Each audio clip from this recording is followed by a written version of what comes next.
that one. There we go. There we go.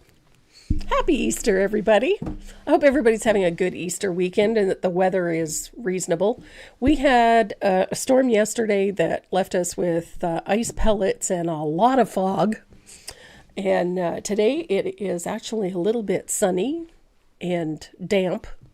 But tomorrow, apparently, we're going to get lambasted again with a second storm. So, go figure.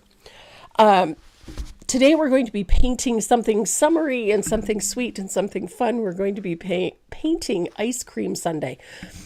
I really love the look of these old vintage signs. They've always been a favorite of mine, and I really liked the color palette for this one. I wanted something very festive, but also something with a vintage feel to it. And I think I nailed it with this one. I really, really love this piece. I think it's just fun. It's colorful and it's really cute. And it's a riot to paint. So that's what we're up to today. For giveaways today, if you want to get in on the giveaways, here's what you got to do. You just have to join us in the chat, say hello, good morning, tell us where you're watching from because we'd love to know. And hit the follow button, hit the subscribe button if you're on my YouTube channel, the follow button if you are on Tracy Morrow Live. And just join us and enjoy the rest of the day. And thanks so much for joining us on a holiday weekend. I know everybody has a busy, busy week on these long weekend holidays. So I appreciate you. Thank you for coming and watching. Our giveaways for today are really fun. We have some fabulous colored pencils. We have colored pastel, some really nice colored pastel. We also have some metallic colored pencils. They are so cool. Iridescent metallic colored pencils. You're going to love these. We have sets of 12 to give away. They're awesome. And of course, we always have some goodies from Dynasty Brush. We have some fabulous brushes in that giveaway as well. All of it's going to be tucked into your Create bag with some goodies from both Renee and myself. So that is your giveaway for this weekend. Awesome. We have 3 of them. And I'm doing something a little bit different this week. At the end of today's live, when we do the giveaways, I have one more. That is going to be our Just Because bag. We're going to have a Just Because giveaway, and that one does not go on the wheel. And I've already selected the name from watching Facebook all week long. So we are going to muckle down, get ready to paint this fun ice cream sundae sign. I hope you enjoy this one as much as I did. So if you're ready to get started, so am I. Rock and roll. Woo! So this is the piece we're doing today. I love the color palette of this. It has a vintage feel, but it's not an over-the-top vintage. So we're going to have a little bit of fun with this one. And I love the techniques involved in this. So here we go. The first thing we're going to work on is that background. And in this particular case, we've got one coat, and it's a rather slip, slap,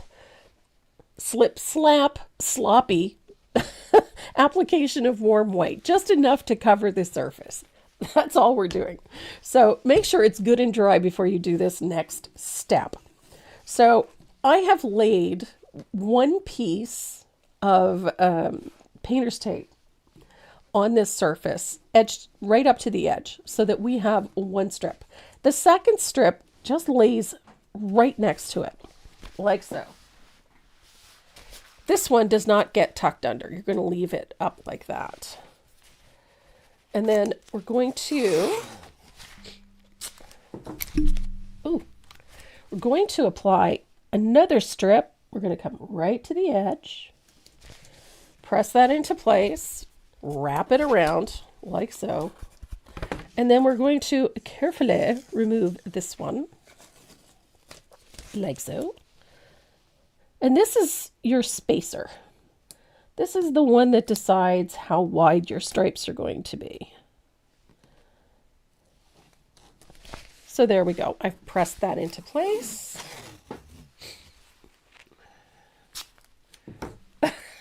Pickled eggs and beets. Yummy. I like the pickled eggs. And I love beets. I don't know how they'd be together, but you know. You do you.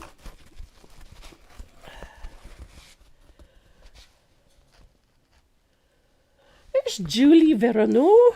Hello, Julie. Julie and I had such fun when we were together when I was out in the Pacific Northwest. She's an awesome lady. We had a ball together. Loretta Lynn Bell. No plans except for Easter, except hubby and I are going to breakfast. Well, that's a nice way to spend Easter. Just you and Hub spending a little time together. That's not a bad thing. So you just continue to place these in place, like so.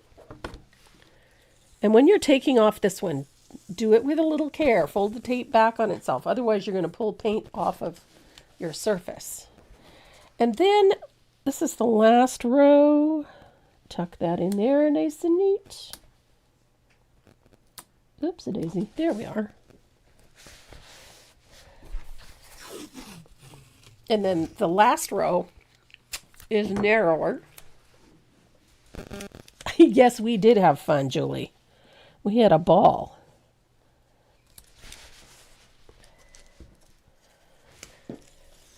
She's just a dear heart, that lady.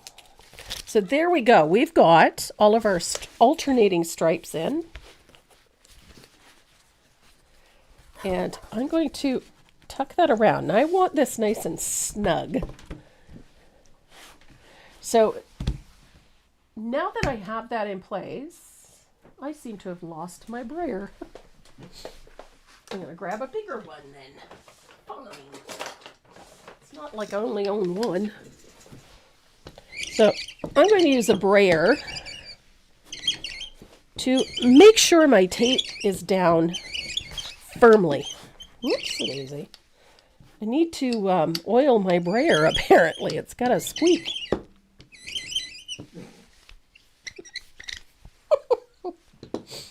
So there we go. We have wonderful vertical stripes.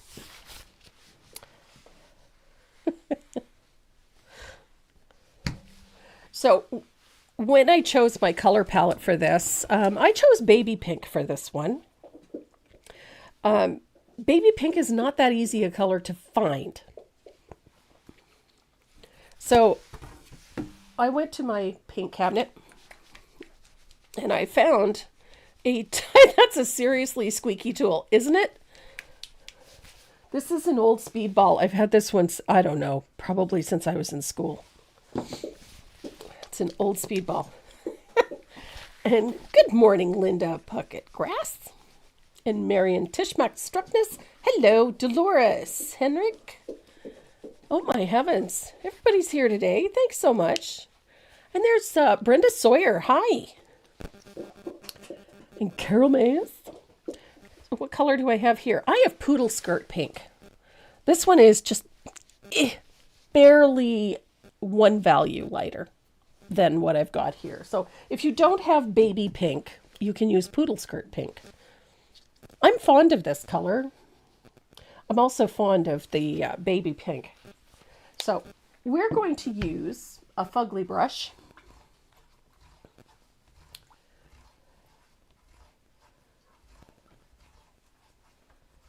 Oh my stars. Tina, you poor dear.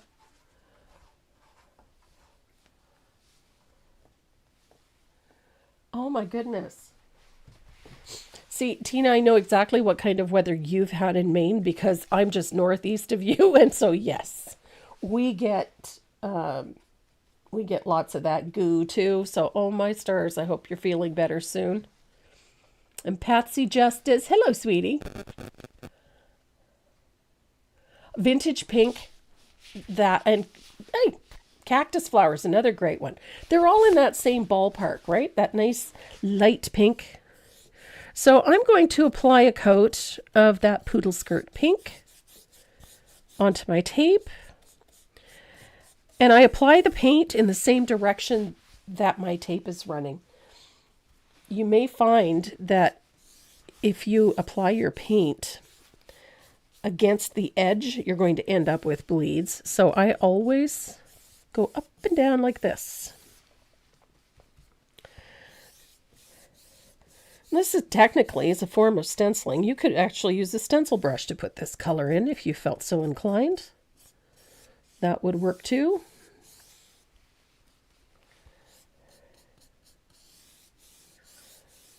Ta-da! I love this background. I've used it for a number of things, but I really like it for these vintage signage style pieces. I'm playing with another bathroom idea for this too, because, you know, we never do anything for a bathroom. Pink chiffon is a lovely color. It's very, very light and airy. I think the name chiffon is perfect for it.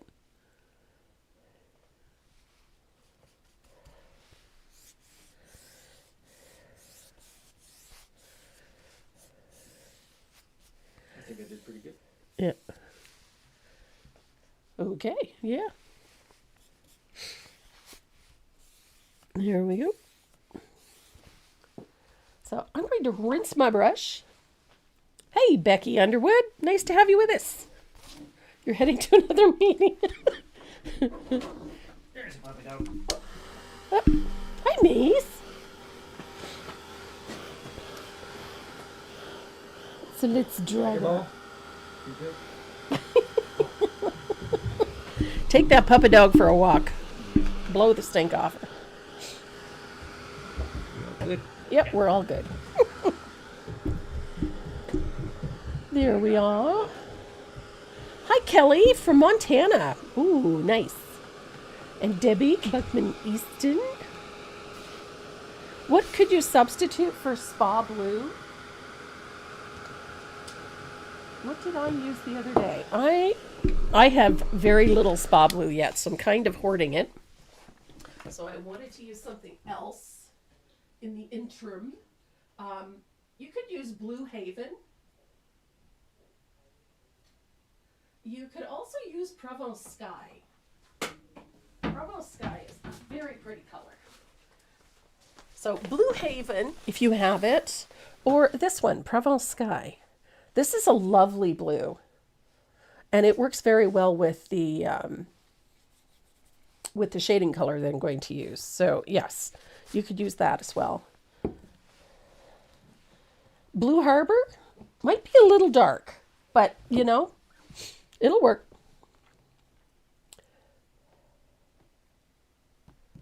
What did I miss? I said, is that what you did with the perfume paintings? Yes, it is, Sherry. Well spotted. Or gingham blue would be pretty too. Yep.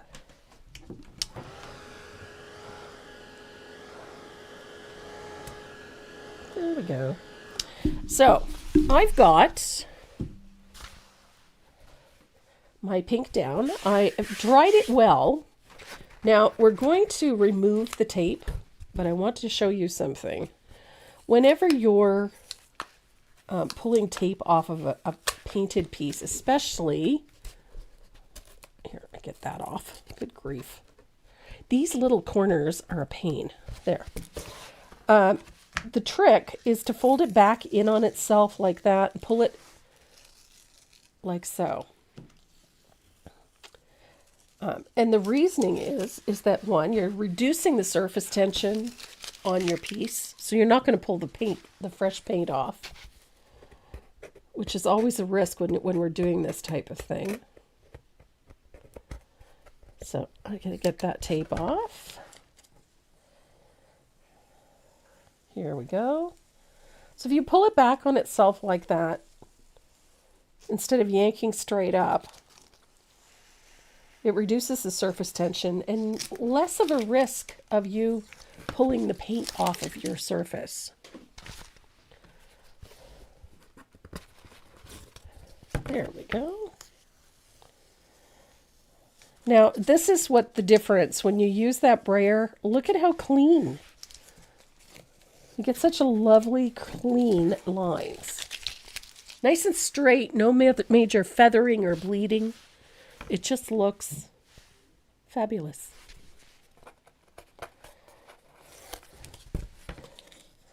Now, every once in a while when you're doing this, you manage to pull off some of the paint. Hi, Lorraine. You can't get comments on Facebook with your class? I have no idea. I had a similar issue with that earlier in the week, but it seemed to correct itself. Try refreshing the page and then try again. Here we go. So, last one. I love using that brayer. I have a little smaller one that's much easier to handle and doesn't squeak like that one.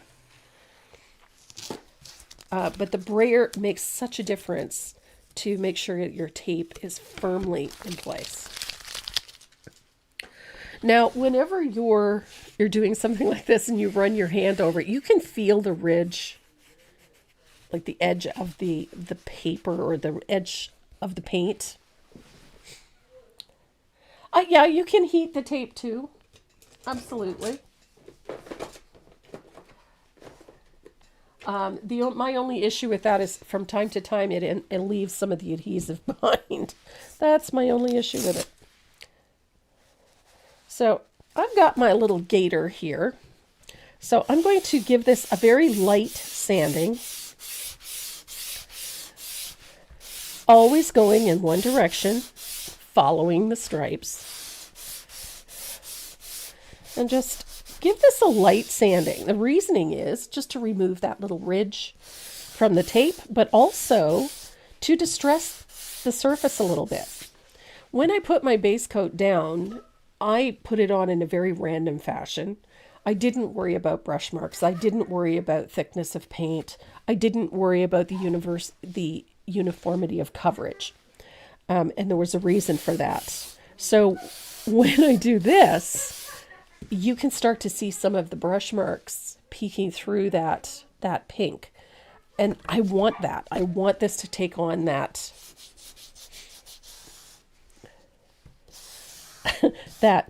distressed feel. Hi, Lorraine. Oh, there, good. See, sometimes if things aren't working, there's a couple of ways right off the bat that you can try. And one of them is always refreshing the page. If you're having trouble checking out on a website, refresh the page. Sometimes that's all it needs. So there we go. I'm going to give that a little distressing. And I'm going to wipe the dust off. So I know it's hard to see under all of these lights, but I've got some brush marks showing through the pink. I've got some areas, some textures from where I applied it. It just takes on a really nice distressed look right off the bat without really taking off a ton of paint. And I like that. I always prefer subtlety. I like heavily distressed, but even that has to be, a bit more moderate. So here we go. We've got lovely vertical stripes. They're nice and straight and there's no bleeding. We've got nice crisp lines. Gotta love that. Nilda, no, up in the upper, if you're on a Windows computer, there's a little arrow on the upper left side that looks like a circle with a little arrow. Like the circle is made of an arrow and it doesn't go all the way around. Most of the time, if you just click on that, it essentially just refreshes the page, brightens things up again. And it just sort of resets it. If you're on an iPad, just one second, I'll tell you, because I've got an iPad here. If you're on an iPad, just simply pull down, put your finger on the screen and pull like the Facebook page. Oops, where'd it go? There we are. Okay, I goofed. Just pull down from the inside the Facebook page and it will refresh. So right from the top of the page, when you pull down on the top element, you're going to see a little house and it'll refresh. But yeah, you just have to pull down on it. Refreshing the page a lot of the time helps it to solve a number of little issues. So there we go. Easy way to create a really fun background. Now, If you're using this for other things, there's a really fun way to really create something amazing. Start with your white background. Use a subtly contrasting color like a sand gray. Stencil a brocade over it. Let it dry. Tape it off. Add your color. Let it dry. Take the tape off. Sand it. And it'll look like wallpaper. You can do so many cool things with a roll of masking tape. So I'm going to tear up one of my favorite things, pieces of shop towel. I'm going to take a little bit of Joe Sonia, because I love my Joe Sonia. Joe Sonia Fast Dry Glaze Medium. I love this stuff. And it is a glazing medium, so you can use it for a variety of things. So that's what I keep in this little jar, because it's just easier than having the big old bottle on the table all the time. So I'm going to take my little high-tech thing, crumple up one, tuck it inside another, make a little pillow. Voila! High-tech applicator. And I'm going to get that wet with a little bit of clean water. We just want it wet. We don't want it dripping. And we're going to use a little bit of Joe Sonia. Just put a little bit on that applicator.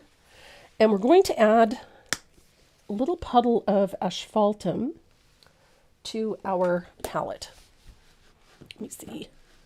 Ta-da! Look at that. Little puddle. Size of a small button, right? You don't need much. And we're going to take that high-tech applicator. Just a little bit of color. And we're going to go to the edges of our surface. And we're going to rub circular fashion around the outside edge into the corners. Like so.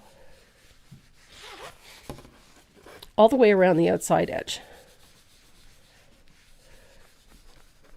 Now, you can float around the outside if you're more comfortable with floating. You can do this with nice big angled shader or flat shader, whatever you're more comfortable with. And just put a nice wide float all the way around the outside edge of your surface. I like this method, but that's me. I'm comfortable with this. I've done this on walls and large pieces of furniture, and I'm comfortable with this method. But if you are not, then just simply float it. Use that brush technique and get that float in there. I just want to create a softly aged look around the outside edge of my piece.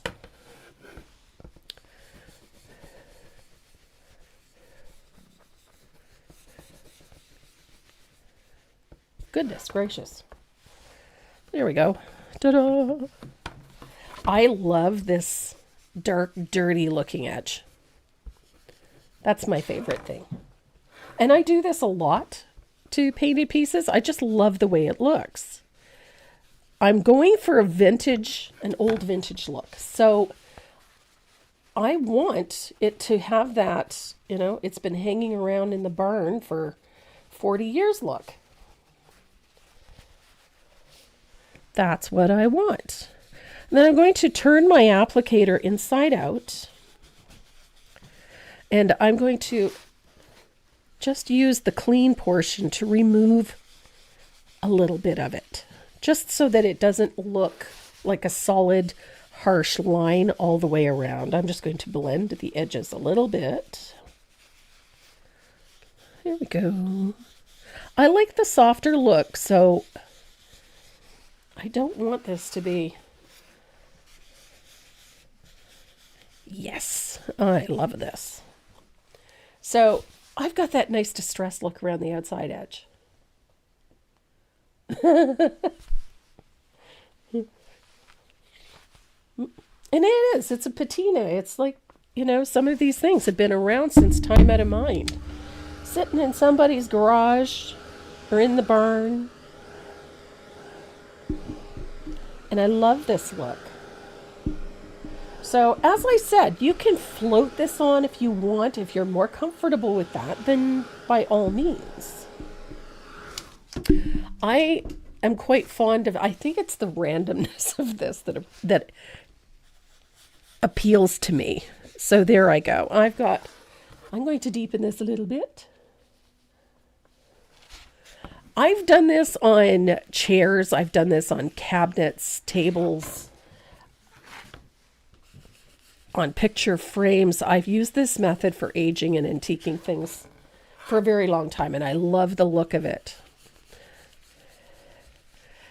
And it tends, especially when it's done with, a soft cloth or a piece of shop towel, it tends to look quite authentic,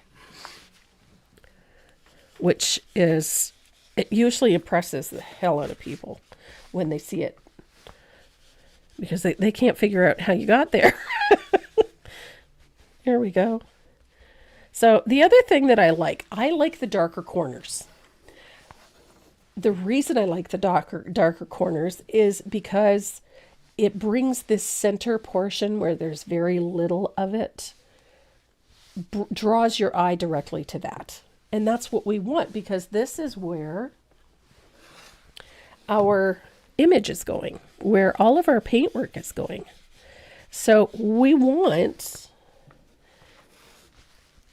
to keep as much of the attention on that as we can. So I really like the edges to take on, a lot more depth. And you can do it by floating. Norma, I've done my entire kitchen. I haven't antiqued mine, though, I have to say. I did stencil it with a raised image. And then I used a couple of cabinet doors just to test it. And I actually preferred it just raised. I decided not to go ahead and antique it. But I love the look. And I've done that numerous times. I have used that. So I think I'm happy with where this is.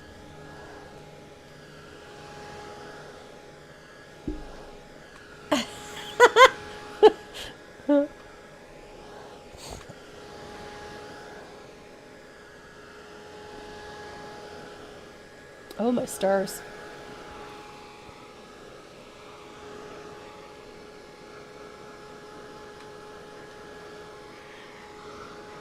So now it's time to balance this. So I'm going to take I have a large angled shader. And I'm going to get that good and wet. I'm going to pick up a little bit of fast dry glaze. And I'm going to heavily thin some of that asphaltum. And I mean heavily. And then I'm just going to apply a wash of that over the background. It's a light wash. It is very heavily thinned. I do not want this whole thing to turn brown. I want just to age this a little. And this sort of brings a little balance to this so that it's not just, a super bright spot in the center. But look at that. We've got this really nice, warm, toned surface. Hi, Carol. Carol Colbert. And Pat Jones, good morning, my dear. I'm sorry if I miss anybody. I'm always afraid I'm going to miss somebody. So, we have our surface. Our antiquing is done. I want to make sure that this is well dry before we do the next thing, because I have to handle it, and if I handle it and it's not dry, I'm just going to make a mess.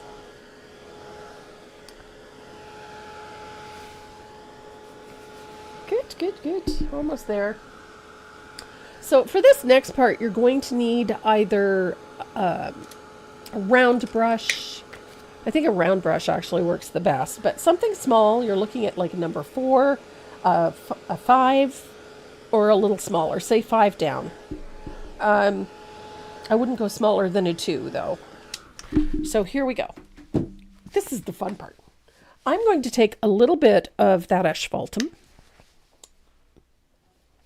I keep saying asphaltum, but it's asphaltum. It's just me, buggering up the English language. So I'm going to use a little bit of Geosonias, and I'm going to thin out some asphaltum.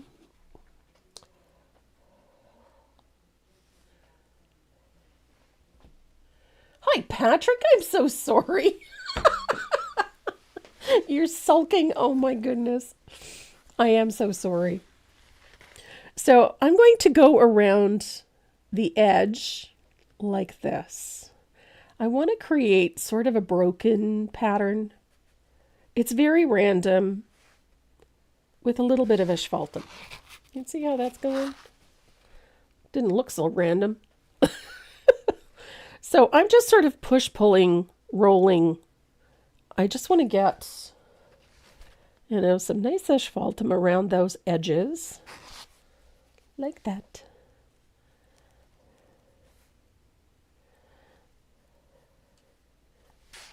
I love this look, this sort of chippy wood look around the outside, chippy paint look. I like it. Ordinarily I would do this with black, but black is I know you're kidding, Patrick. Black is perhaps a little too dark for this, and I want to keep this in this sort of vintage look, so I'm going with a little bit of brown. So it just takes on more of an aged and torn look as opposed to a worn or chipped paint look. So all the way around the outside edge. I like the push-pull thing because it looks a little more authentic. I always worry about just in making things look a bit too heavily structured. And I didn't want this to take on a really heavy appearance. Hence the reason I went with an asphaltum as opposed to a lamp black or something darker.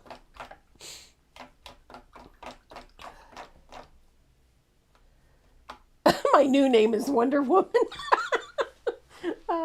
There's no way that this body is fitting in that outfit. That's all I can say.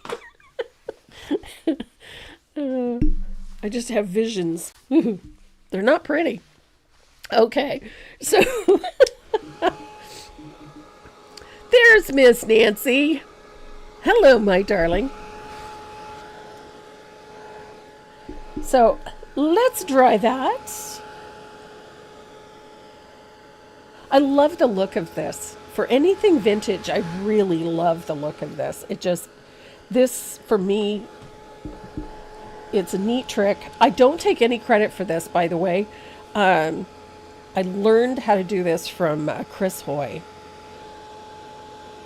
So yes, I give full credit to Chris Hoy. Although I play with it an awful lot, it is not my original technique by any stretch of the imagination. So, okay, so I've got my chippy paint done. I'm going to break out one of my favorite things. Hi, Carol. And Charlene Stevenson. And Sarah Webley. Hello, my dear. Sarah's from the UK. Nice to have you with us.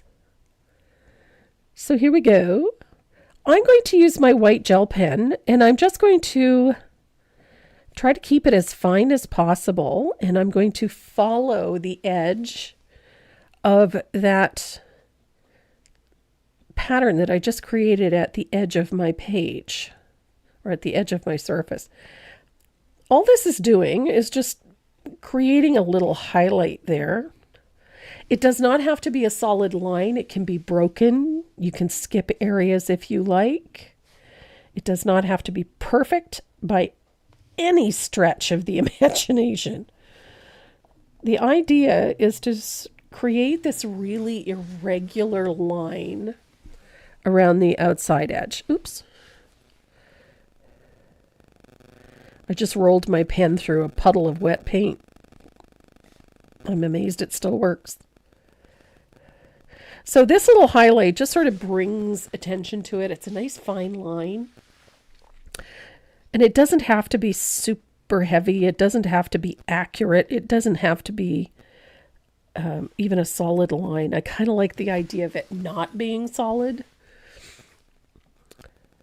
So you can have breaks in it wherever you want.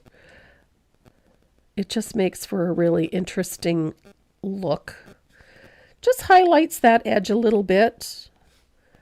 And the fun part is that you can actually accentuate some of the texture that you see along there. So it's not a perfectly smooth line, and you can create little patterns and little areas that look like they've been ripped or torn. And then you can have areas that are perfectly straight. And then one of those bobbles, and then a tear into the corner. And I really love this look. It just sets this off so nicely. So here we go. We're almost there. I don't like this border to be more than 1/4 of an inch.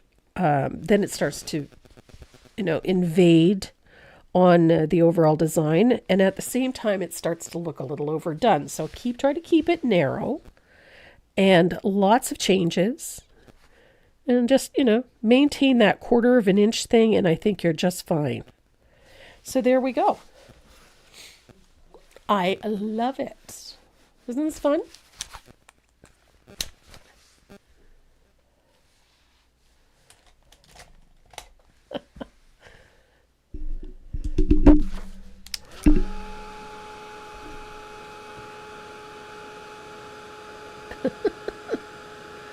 Oh, goodness.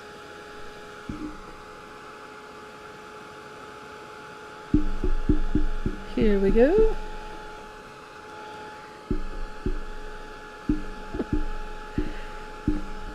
So I'm going to give this a good dry so that I'm not, pushing my fingers through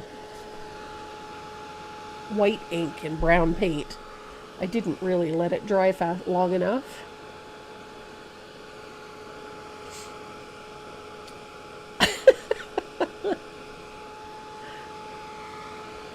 Happy Saturday, Marine.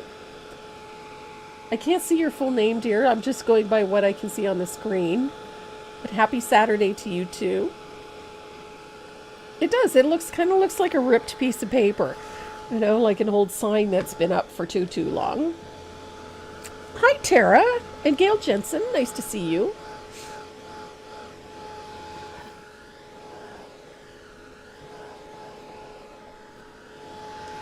I'm particularly fond of anything with a vintage feel to it. So this one is high on my list. So our line drawing, ordinarily I fit it directly into it, but this time around, don't ask me how, but I managed to mess it up a little bit. So I'm going to position my line drawing roughly in the center. I want to see about 1 inch to 1.5 inches from the bottom here, and 1 inch to 1.5 inches at the top, from the top of the lettering and the bottom of the glass. So just roughly center it. If you can't nail it perfectly, don't worry about it. You can do something else. Add more vines, leaves, and tendrils if you have to. It all works out. It's not a big deal. So the big thing is to make sure that it's straight. So I've put mine on, centered. I like to cut it out. I've always been that one. I like to cut it out so that I get a good idea of where it's positioning. So I have a tendency to cut things out a lot. There's Valman. How are you, sweetheart?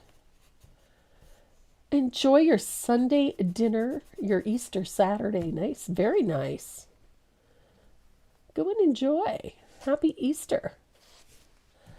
So I've got my sign on. I'm going to use a piece of gray graphite, if I can find one. Although if I managed to find the lid to my... Have you ever had a day? Finding that I hunted all over the studio yesterday trying to find the lid to my tape container. I knew I had it in my hand earlier. I hunted high and low looking for the bloody thing. Just found it in a drawer where I keep all my graphite paper. How did it get there? Your guess is as good as mine. I have no idea. So I'm going to get a new sheet. There we are. And I did put my tape container together. Ah, yes. Gail, what's for dinner, Tracy? Well, today is my husband's 66th birthday. So, of course, tradition in our house is they get to choose the movie, they get to choose the cake, they get to choose the food. My husband's response to what would you like for dinner was, I'm happy with whatever you make. So one of my husband's favorite meals is beef tenderloin. And we do that with mashed potatoes and either asparagus or green beans or some other green vegetable like broccolini or something like that, always. And he loves mushrooms done with it, so that is what we're having tonight. And I've already made his cake. His cake just came out of the oven before I came down to the studio, and it is it is white cake with peanut butter icing, peanut butter frosting.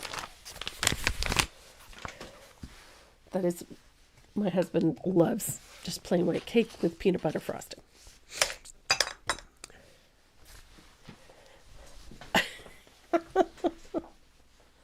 Oh, it should be yummy. There's nothing better than a nice tenderloin done on the grill. So there we go. A little bit of gray graphite. I'm going to grab a steel edge ruler. And if I can find it, there it is, my red gel pen.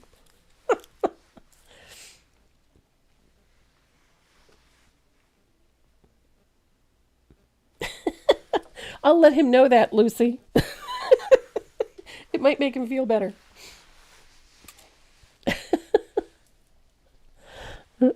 So I'm going to start at the top with my steel edge ruler. This is what I like doing with my lettering. Any of the straight vertical lines, I trace those with a ruler. And I recommend using a steel-edged ruler for a couple of different reasons. One, a plastic ruler has a tendency to develop chips over time. And you will never, with a chipped ruler, never get a straight line in your life. And it's much easier to paint to a straight line than it is to a crooked one. So any of the vertical and horizontal lines, I just trace those with a little ruler. It's so much simpler. It keeps your lettering nice, crisp, clean, and it keeps everything under control. You'll be so much happier when you do this with the end results, I can promise you. So here we go. And the A. And it's actually a lot faster when you do it this way because you have fewer issues. And you don't have to worry about all the little minutiae when you do it this way. That's one nice thing. By minutiae, I mean all of those little curves, things like that. Now, the tops and bottoms of these letters are not perfectly straight. They do have a slight curve in them. If you make them straight, they're not going to work. So all those little connecting areas here, the little curves in them, those are fine. Oh, I should have used a ruler there. Those little curves can be done by hand, but it's those straight vertical and horizontal lines that you really have to make sure are nice and straight. They're the ones that are important.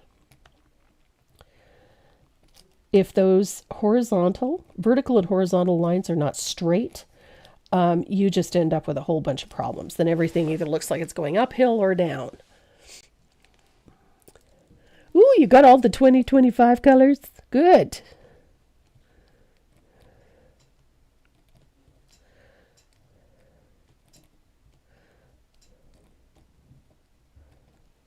Here we are.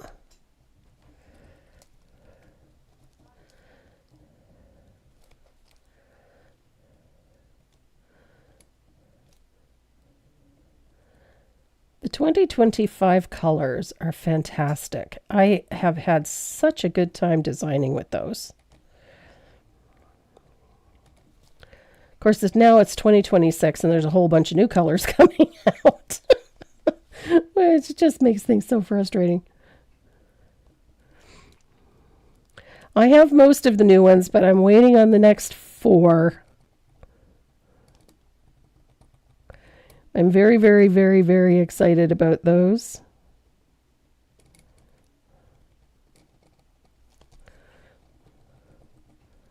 Oh, goodness. So there we have our lettering. I didn't really have any idea what to paint the lettering until after I had painted this. And then I started to see how my piece was coming together, and then I made a decision about the lettering. Sometimes when you're painting something and you have an idea in your head, and you're getting halfway through it, and then you go, this isn't working the way I wanted it to work. And that's where I ended up with this one. I had a color palette in mind, and the more I painted, the less it worked. And so I made a decision not to do any of the lettering until I was absolutely sure of the color palette. And then when I sat down to paint it the second time is when I painted all of the step outs. Because sometimes when things are working really well, I'll do my step outs one at a time if I'm really comfortable with what I've created. Especially on paper, and the palette seems to be working and whatnot. But if I'm painting something and I'm not completely confident in my color palette, I don't take step outs. I'll continue to work on it until I get to a certain point, and then I go, oh, okay, so this is not working. So I have to change the color palette. So I will sit down, take a paint roller, and paint over the whole surface all over again, and then start over with the changes to the color palette that I've decided on. So, which is one of the reasons that I end up so many times painting the same thing 3-4 times, because I have to, figure out every aspect of it. Sometimes it works the first time and sometimes it doesn't. And in this particular case, the first time I did it, I had a different colored pink in here, and I was using red, and it just looked so top heavy. And there was no balance in this at all. So I painted over the whole thing and started from scratch. And I ended up with a much nicer color palette with good balance. And balance is important when you're designing something. If it isn't balanced, people tend to go, oh, it's confusing. The mind doesn't read it the way it's supposed to. So that's one of the reasons that I end up repainting things, because nope, this isn't working, or that color doesn't work. Changing a color mid-pattern or mid-project is not a big deal. In most cases, I could have just repainted the lettering another color, but I prefer to start from scratch, simply because I like to see how everything is coming together. 9 times out of 10, if I just repaint one thing, it's not going to work. So I just leave it alone and then repaint the whole thing. Just start from scratch. Otherwise, sometimes too, you end up with way too much paint on a surface. So don't want that either. Now, I'm going to trace my lettering on and this border, because this is going to be a light color, and we'll still be able to see it a little bit anyway, right through the base color. And I absolutely hate repainting, retracing anything, so I will make sure that I can see it.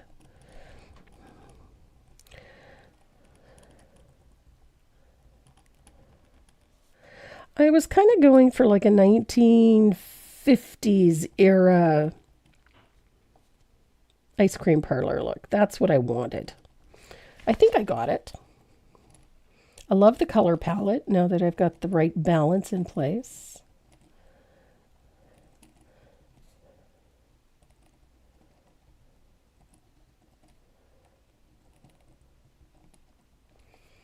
When I'm putting colors in, a lot of the time, I choose my colors carefully. When I chose the color palette for this one, I think I was kind of hoping I could stick with this sort of pink and blue vibe, but it really did not work the way I wanted it to. So, hence the reason I changed up the lettering. And I leaned into the blue, and I really am quite happy with it. So, that's Spa Blue. Worked very nicely for this.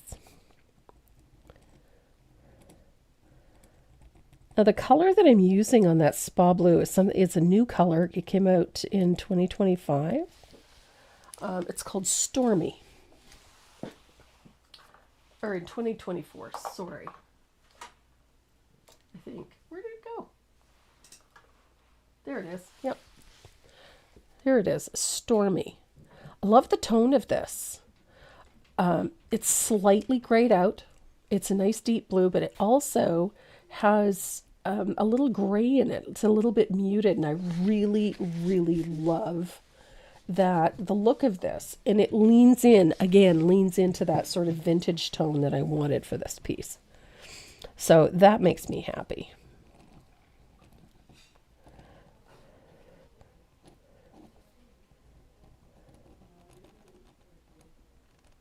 Here we go. So we had chocolate over top of ice cream. You gotta have chocolate over ice cream. I mean, if you don't have chocolate syrup on a sundae, what's the point? Really? Here we are. And I really liked this, this sort of 1950s vibe with the glass, too. Hi, Debbie. Oh, perfect for a strawberry ice cream. I totally agree, Debbie.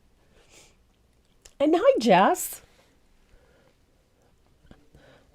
Karen Marburg, hello. Your mom made chocolate cake with peanut butter frosting? Yum.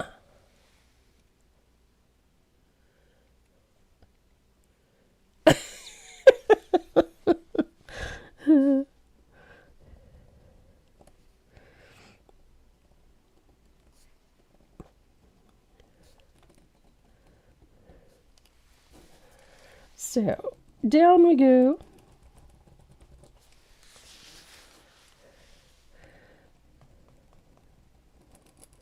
We're almost there.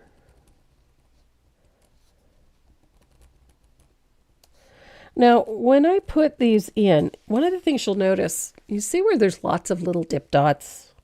There's tiny little dots in all of these places on the cherries. And then you get down here and there's all of these little hash lines down here.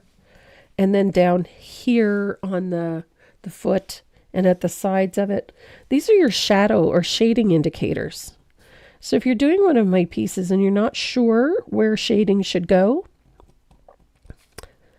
that shows you where. It's like a little guide. Now, on our piece here, I'm just going to use a simple line coming up.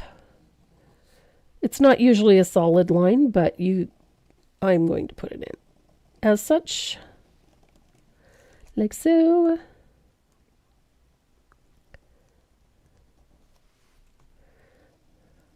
Voila.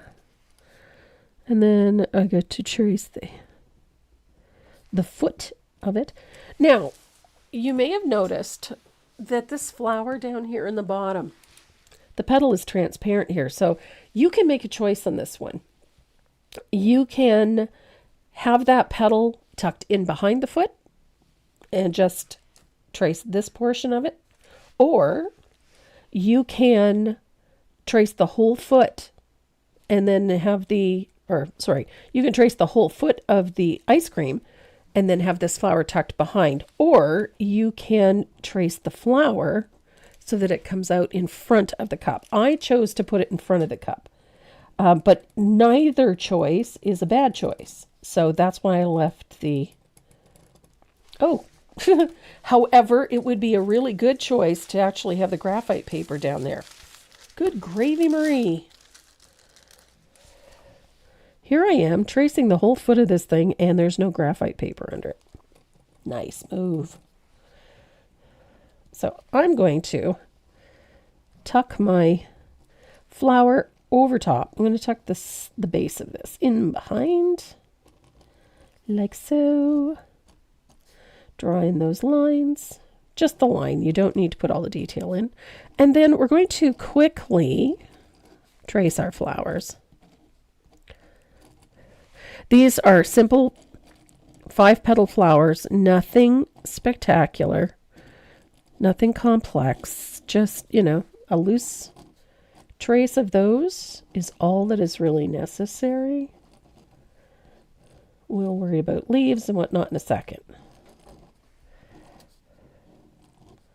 The fun part about these flowers is just that. They're just simple, basic, and these ones paint really, really quick. So, we'll finish off the straws.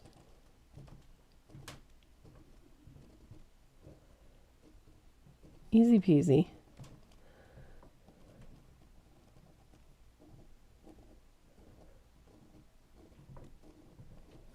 There we go. And the leaves. Ta-da!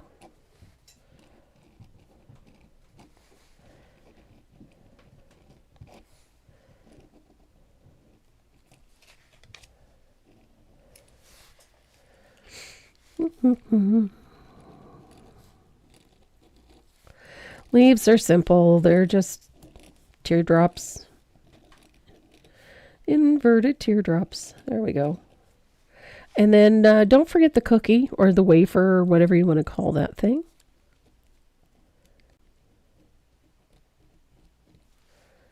And I think I do have a vine with a small leaf that goes out over this.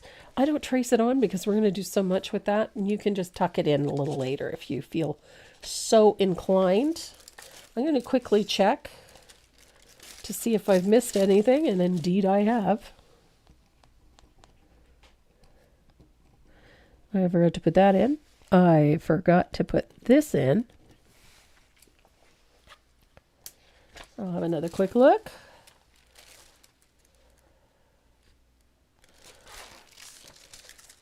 You ever have one of those days where, you couldn't find your butt with both hands? Hello. That's me today. Okay.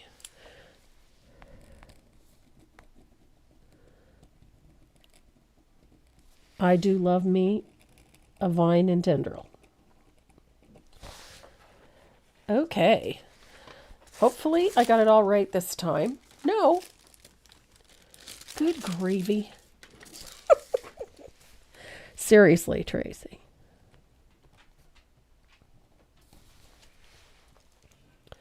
What did I miss over here? I missed something over there. There it is. Right there. Good Lord.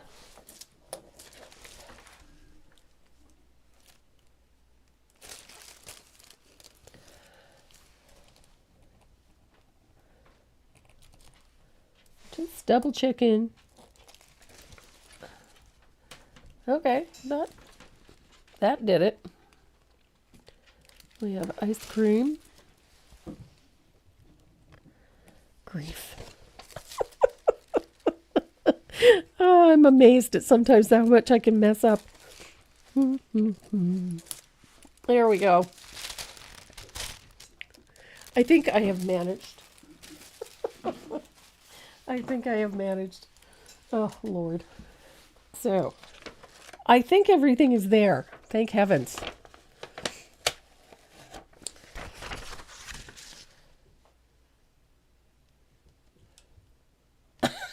It's comforting. Sherry, you know what? Some days I am a hazard to my own health. I kid you not. I can mess up my tracing and transferring. I can mess up floating. I can make a mess, period. So I'll put some tools away here. So one of the things that makes this pop off of that background is this. There is, although you can't really see it, it's not all that obvious.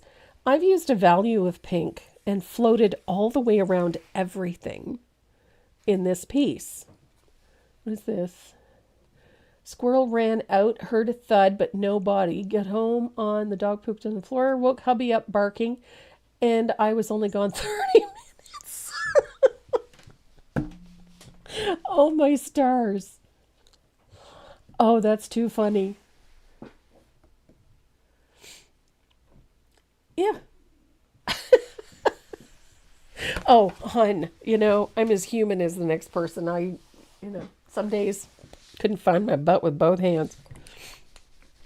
So the color that I shaded around everything with is this one. It's called Wild Berry. I love this color. Hi, Janet. Lovely to see you. So I'm using a 1/2 inch angled shader, and I'm going to use a little bit of juice, Sonia. How many times?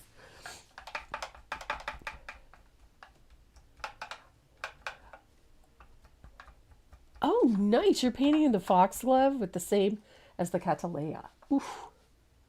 Very pretty. I like that piece, the Catalea. I like that one a lot.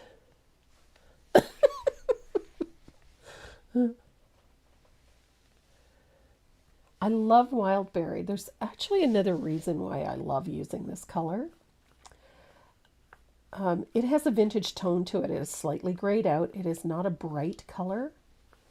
So I can tuck it in a lot of places. It also shades that gorgeous pink in the background just beautifully. Now, I like doing all of this before I start base coating anything for a couple of reasons. One, I can just hammer that puppy in there. I don't have to worry about the lines. I don't have to worry about going over top of things. I can just put that puppy in and sail on with my day. Because by going over top of that line drawing like so, we're never going to see it anyway. It gives you a tremendous amount of control, and it also gives you a really, really soft float. Because you're not having to worry about it. So you can take that on, brush your float in, break out your mop brush, and soften that puppy up. Just like that. It just gives you a lot more control than you thought you had. Just straight across the top there. And we're going around our line drawings everywhere.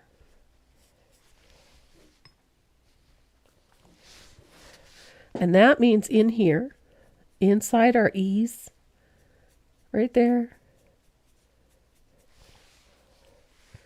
This makes life so much simpler.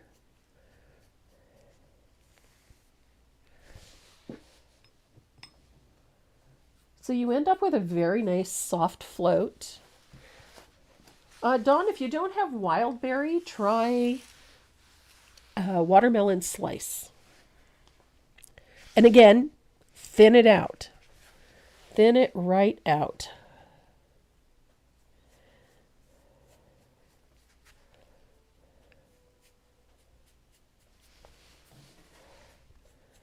You see how I'm putting that in there? I'm tucking it right in. I can tuck the darkest value up against the flower. Doesn't have to be perfect. Tuck that in.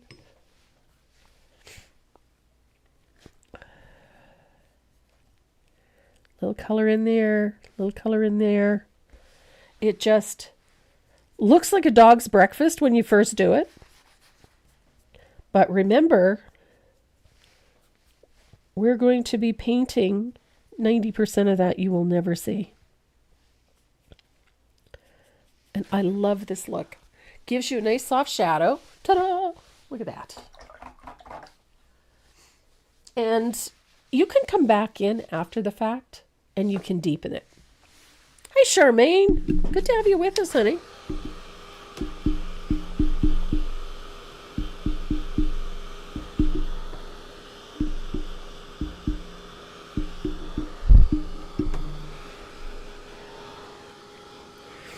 And we've got a coupon code on the website right now that says stock up. It's one word, all one word. Don't separate it, just all one word.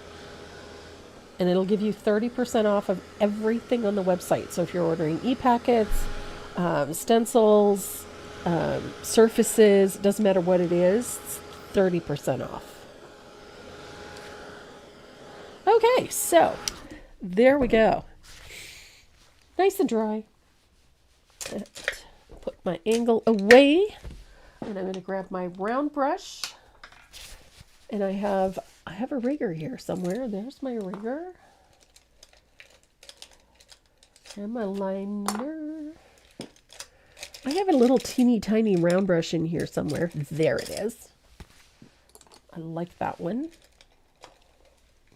And I have a larger one. I'm using one of these. This is an Evo art brush.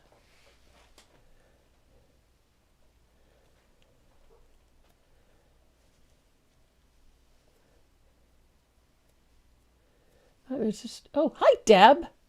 There's Deb. Deborah Slusher. Hi. Nice to have you with us. Deb Pels Skulnick. Hello, my dear. She stopped by for a quick break from making Easter dinner. Whole family will be here tonight. Happy Easter and or Passover to all who celebrate. Well, thank you very much. And Milena, your discount code that you're asking about is called Stock Up. All one word.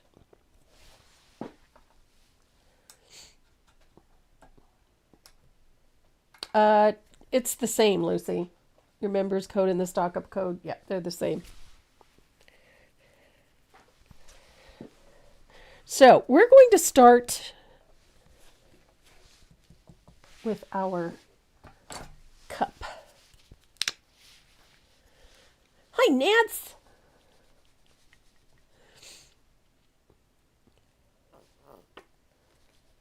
So I'm using a little bit of spa blue. Any light valued blue will be fine. I know you want ice cream. Any light value blue will be just fine. We're going to use that. Now, I'm working with a fairly light palette here. I'm going to check something. Nope, I'm going to dig out my warm white. I'm not sure, Denise, if they're going to be carrying Evo Art or not.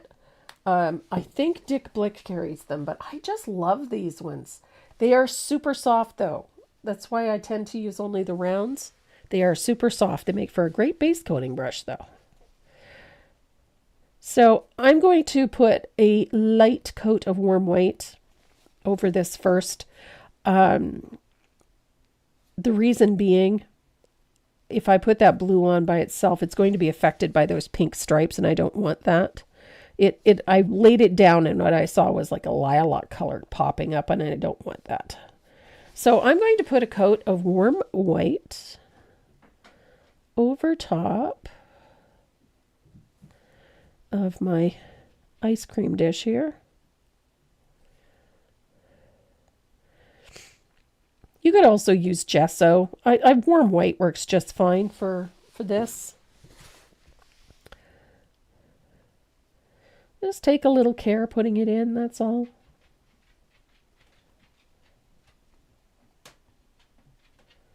There we are.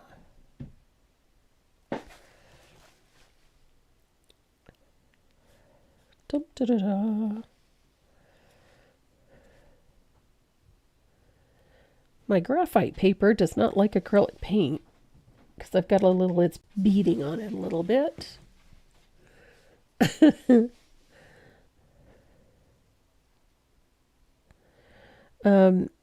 And for those of you that are going to be ordering paint on the Decor website, Tracy M15 is my coupon code for Decor. And again, all one word, no spaces. There we go. A little bit of warm white.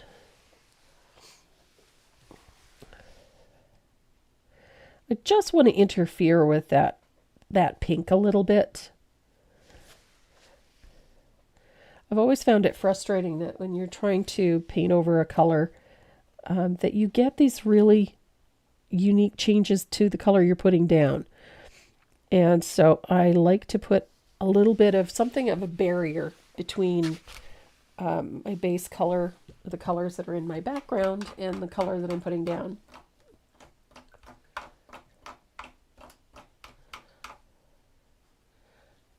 Cindy, try, if you're on Facebook, try refreshing your page. A lot of the time that will help. There you go. They've got a 20% off at Decor, and you'll get another, I think it's 10% if you use my coupon code. So, could be worse. So I've got that warm white down.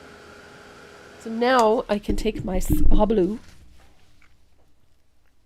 Much better.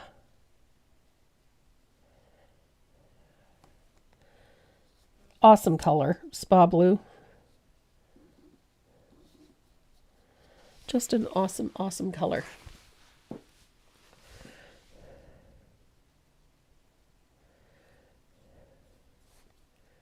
And this way, I don't have to put down 6 coats of blue. I would much rather put down one base, a little bit of warm white, and then one coat of blue, because I hate redoing things. Says the person who likely paints things 2 and 3 and 4 times.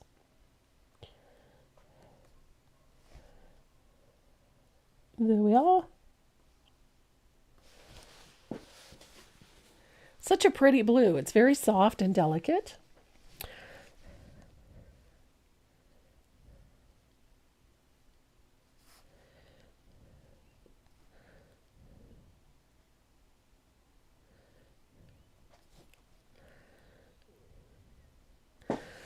And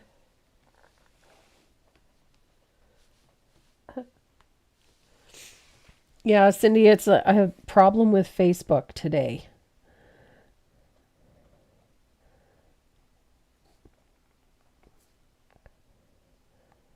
I have to keep refreshing my page lately just to be able to see what I posted that day. So it's just an issue. I found that refreshing the page helps, but it doesn't completely solve the problem. Vicky, happy birthday, Charles. Thank you. He loves that. He was so touched today when he saw Linda's post on the group page. That was very, very nice. Thank you.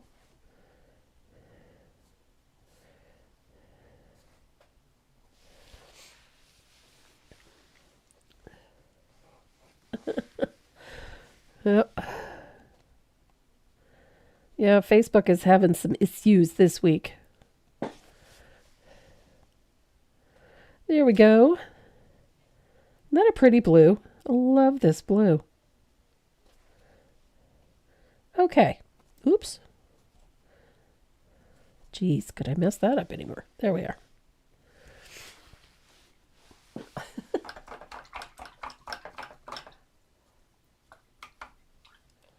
Look up Facebook. Yes, Jess, thank you.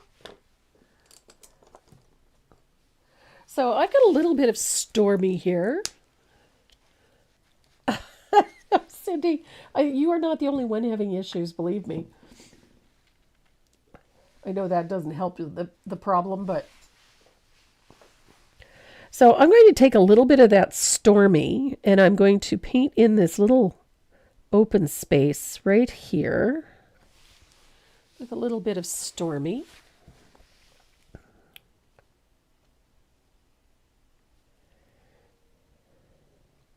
There we go.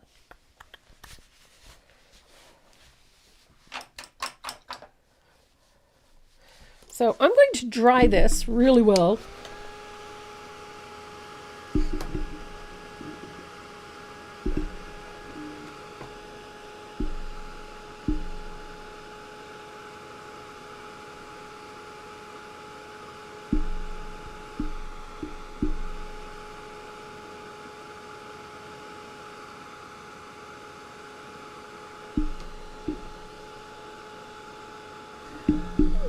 Make sure this is good and dry.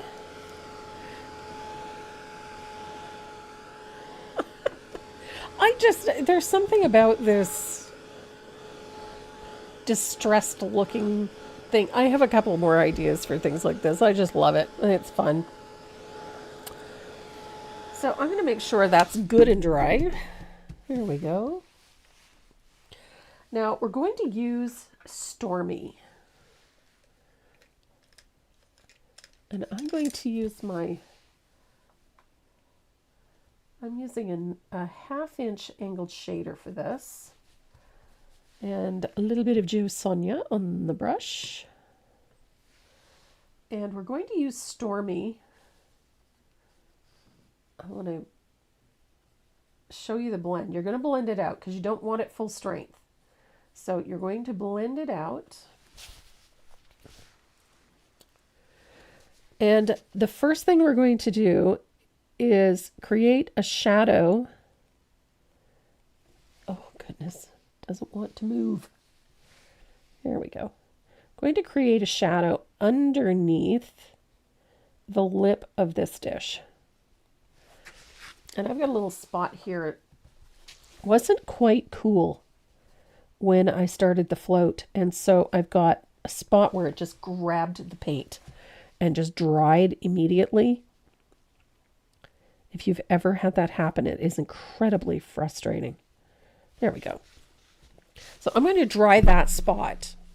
I don't know if you can see it right there, where I tried to rub it off, made a mess of it. And now I have to go back in and fix it. But surprisingly, it's not all that hard to fix. There we go. Ta-da! Now, our little dish here has a wall. So I'm going to give it about 1/8 of an inch up to there. You see, we're about 1/8 of an inch in from the edges.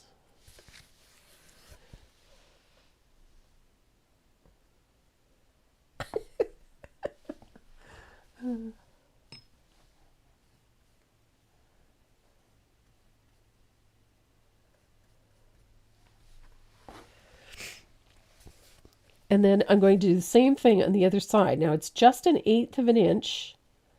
We just want that little bit right there. And then you're going to pull it all the way across the bottom. Maintain that 1/8 of an inch. Just like that. So it's a little darker on this side because that's our shading side. And then we have this side, which is the highlight side.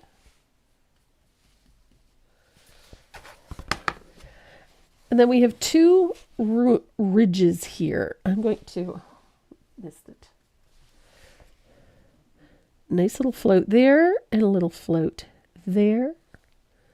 So that we have a little ridge.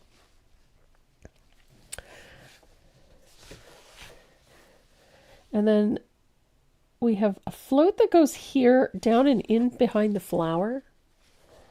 And then there is another one that goes this way. And this one comes from there and goes down almost to the edge. Almost. Like that. And then there's a float here that goes up to the stem. Now those two floats there create that curve, that downward curve.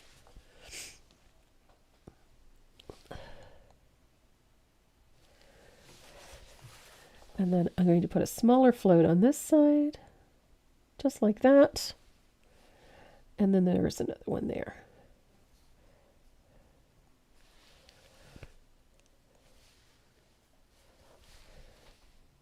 And then there's a wonderful little curve right there.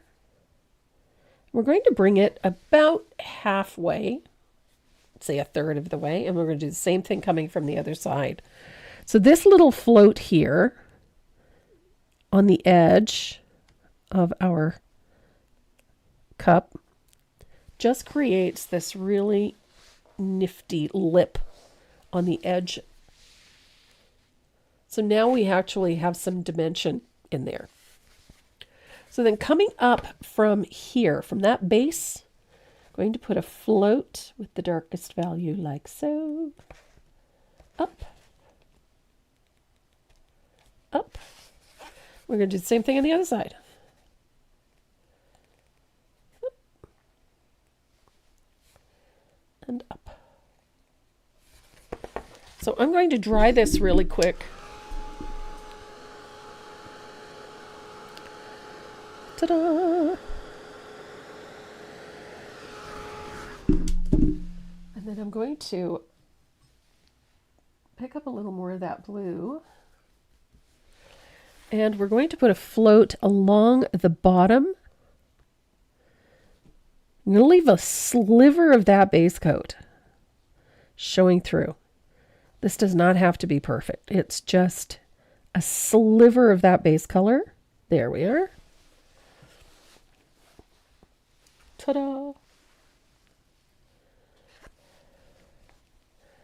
Now, I love that this helps create this curve and this pattern in the cup. So I'm going to dry this really well, and then I'm going to deepen that shadow across the bottom. Hi, Bonnie.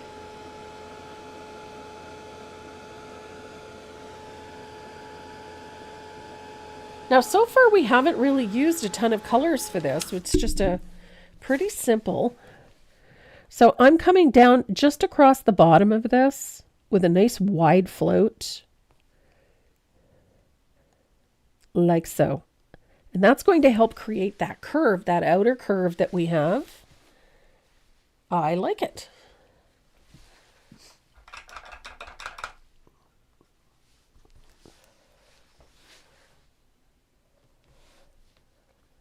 Now, I've got a float of warm white.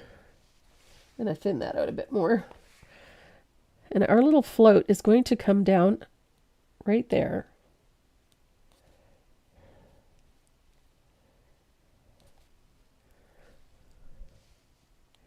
And that little bit of warm white on this side, right on the outer edge of that 1/8 of an inch that we left there.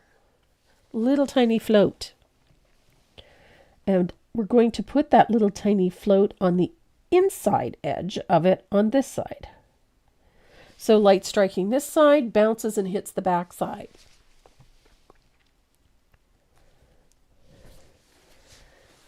And then we've got these two here. So we're going to put a float of warm white there as well. Up two.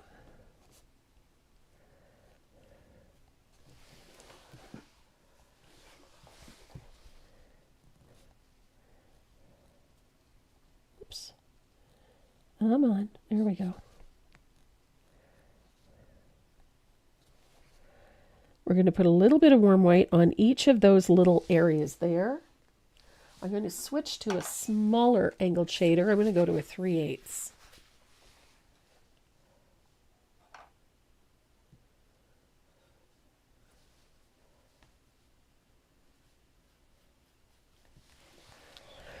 So here is that little float of warm white right there.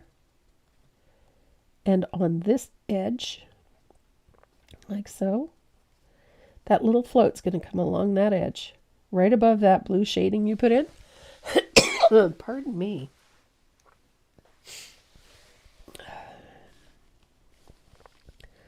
This one needs to be a little brighter.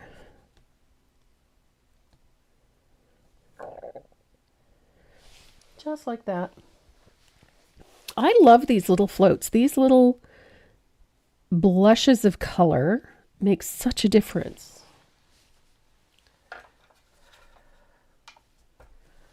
So I've got that. Now I'm going to grab I've got a little teeny tiny Evo, and we're going to stroke in some highlights. What I love about this style of artwork is that it implies a lot of the detail. They don't actually have to have the detail, they just have to imply it. And so you can use simple strokes to put those things in, and they work. So I've put the floats in, and I'm just adding a stroke of a little bit of warm white just to add those final highlights. So we need a stroke there on that high point, and on that one, and here. Those little strokes of highlight. Oops, too much. I got a little heavy-handed. Big surprise.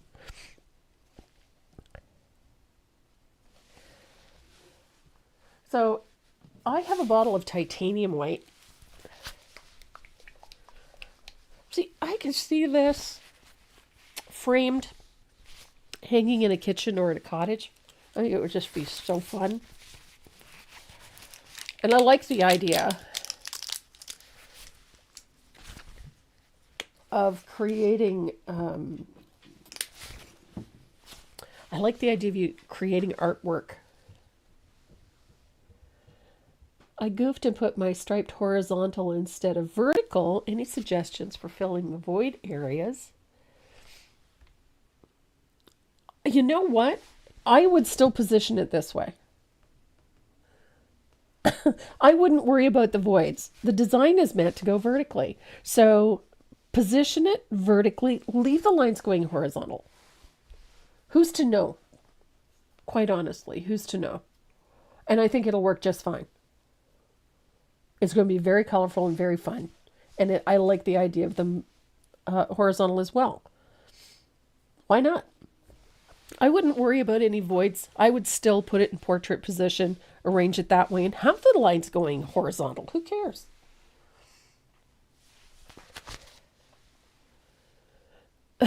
Jessica, I know, right? I don't usually do the pastel-y pinks and whatnot, so that's not usually my color palette.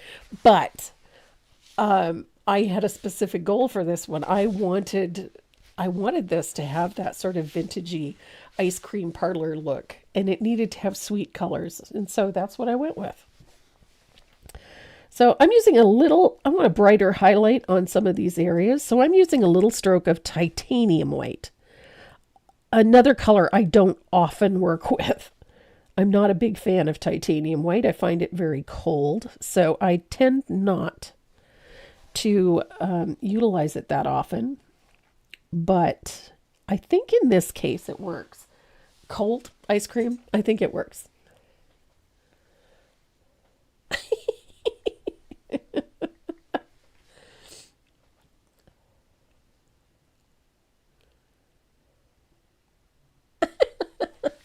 Yeah, you did it on purpose. You liked it horizontal. Who's to know, quite honestly. And it doesn't really matter. I mean, there's no real right and wrong where this is concerned. So yeah, this one has a bit more of a painterly look, less of a toll painted idea. I think it's just a fun way to create something. There we go. So controlled, pretty, all the highlights are there. We're ready to move on.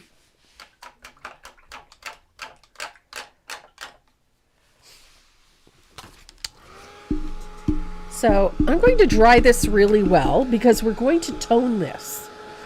The idea of painting this and leaving them with these highly saturated colors just doesn't work for me. If it doesn't have asphaltum in it, unlikely that I'll paint with it.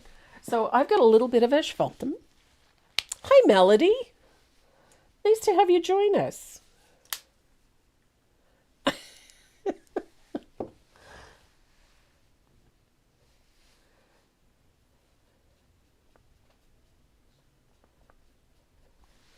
So I'm going to bring in a little bit of asphaltum, and in those shading areas underneath Here, I'm using a float of heavily thinned asphaltum. And I'm going to use it over top of the shadow at the bottom. And I'm going to use it to deepen those shaded areas on the cup. Just a nice little float, heavily thin, doesn't need to be perfect. I love this color. It's a perfect color for toning, to balance things, to bring everything in line. And so I use it an awful lot. There we go. Look at that. And then I'm going to bring a little into that area on the side of the ice cream. Look at this. Nice little float in there. It just gives everything some really nice balance. And if there's any place you need a little more, like in the center of these dips and divots, you can deepen it in there. So that the result is that it gives that undulation a little bit more. A little bit more. There we go. Love it. Deepen that. Perfect. I love it. So there we go. We have a Sundae dish. Hello, Suzanne and Linda Cook. Hi. And Val Clemens. Hello, Val.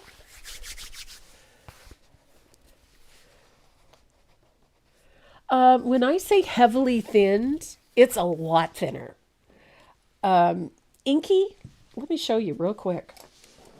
I know some of the descriptions that we use, heavily thinned. When I say thinned, I add a little Joe Sonia's to it, and this is what I get. Inky. This is thinned.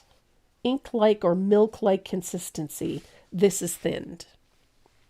Heavily thinned is almost non-existent. So if I take my glazed medium or some water and I go into my asphaltum and I bring this out, it is almost non-existent. This is heavily thinned. Thinned, heavily thinned. So I take it down, I would say, to about 20% of its original strength. I don't usually go much beyond that. And I always use a glazed medium to do this, because if you use water, you're going to end up with a bunch of particles floating all over the place because there's nothing to keep them all together. So water is not necessarily the best idea if you're doing this, simply because what you'll end up with is a bunch of granular bits of pigment floating away from where you put it. But this is what I call heavily thinned. It should be very transparent. And this is more like milk for regular thinning. Does that help? Hi, Fran. Nice to see ya.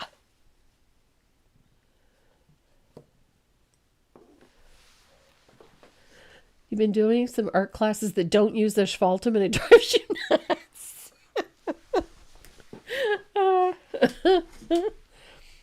Now, when you're working with water, there is a point where the paint separates from the body, like the pigment separates from the body of the paint. And so I try to avoid using water too much. But I do use a glazing medium, and essentially a glazing medium is paint without color. So you can add this to your paint, dilute your paint, thin your paint with this, and the pigment's going to stay with it. It's not going to drift away or float away or create halos and lines and whatnot. So that's what I use. So our next step is some ice cream and some wafers. And I love the ice cream in this one. This is just a fun piece to paint. So the color that I chose for the ice cream is almondine, which is the darker of the two. And then I used buttermilk for the other one. I've got a little bit of buttermilk. This one has a yellowy tone. I stayed away from using like dark chocolate because I was going to put chocolate on it. And I didn't want to introduce another pink to this. So I avoided doing any strawberry ice cream. So I just stuck with something like, hazelnut or vanilla. Fairly rudimentary, but you get it. So almondine and buttermilk are the two colors that I used for this. I love almondine. It's a great color. And I'm going to, again, I love that I can, paint in. Almondine is fairly neutral. It has a fair amount of brown in it. It's very similar to antique white. So if you don't have almondine, you could use antique white if you have that handy. That color will work just fine. And again, because I am just applying a base coat here, I'm not overly worried about this part. Where I pay a little attention is at this edge here. I want to make sure that my paint does what it's told. There we go. So here we have our almondine, and then I've got some buttermilk handy. And Cindy Monroe. Oh no, weather's starting to play shut-off games. Yeah. We had that the other day. We lost power. So I had no internet access. The only thing I had was a phone that was charged to 50%. That was it.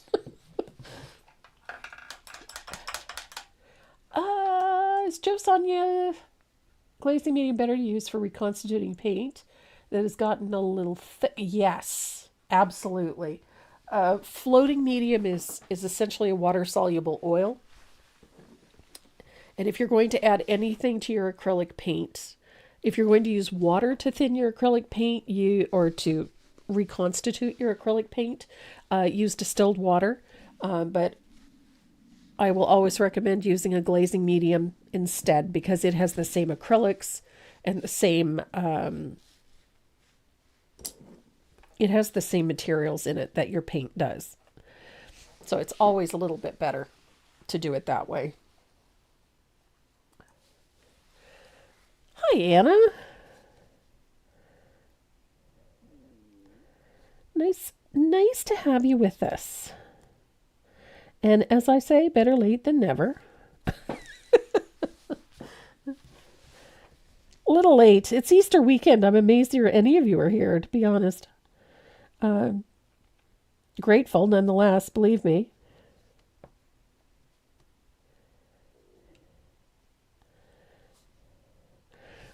Somebody messaged me on Messenger a moment ago, asking about the what the just because thing is about.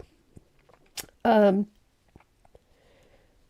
once in a while, I will mail out a just because package, and essentially it's similar to our giveaways. We usually put like a bunch of goodies in it, and it's just because we watched you, I know, supportive of a friend, supportive of a fellow painter, encouraged someone, just in general, did something a bit selfless. And so we send out usually a goodie bag, one of the create bags, and we fill them up with, brushes or pin kits or, something. The idea behind them is to quite simply reward somebody for being kind. So, and I've been doing it kind of willy-nilly for the last little bit. And then I thought, well, I think it would be a fun way to acknowledge this, and then do it on the Saturdays. So I've already selected a name. And the reason I selected her was quite simply that she has always got something positive to say. Always. Whether the person is a brand new painter, whether it's a person who struggles with perhaps some physical limitations or just in general struggles. I noticed it several times this week that she was very kind, very supportive, and very positive and encouraging. So that's what this is about. And I've decided that this is the way I'd like to do it, is to, it's one thing to acknowledge it, but I'd like to acknowledge it publicly. So here we go. So at the end of today's live, you'll find out who she is.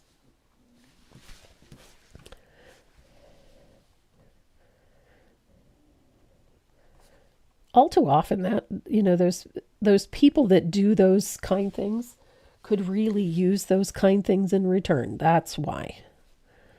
So that, and I'm a light touch. you know. Oh. There's, especially these days, I think there's a lot of people really struggling, and I think we need that. I think we need a little more kindness. I think we need a little more acknowledgement. So that's the reason why. So we have ice cream. Oh, oh, Loretta, you're funny. You're running low on asphaltum. I nearly had an anxiety attack a couple of weeks ago because I was getting so low, but I only had like 3 left. And if I'm down to 3, I'm out.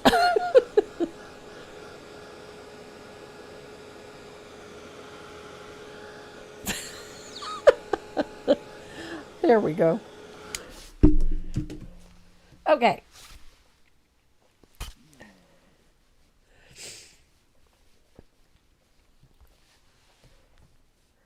So I have chocolate. We have chocolate. I'm going to use that asphaltum now. I'm going to grab my 3/8 angled shader and a little bit of asphaltum. I'm going to thin this quite a bit.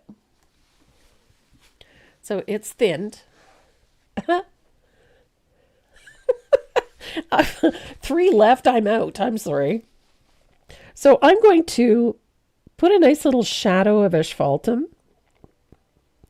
on my ice cream. Right along here. Now these two colors are quite similar on here.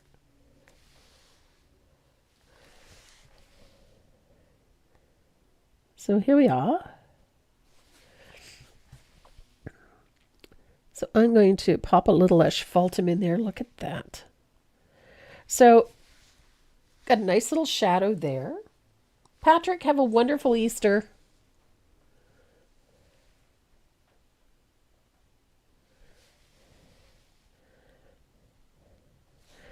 And a little float on the almondine with thinned asphaltum.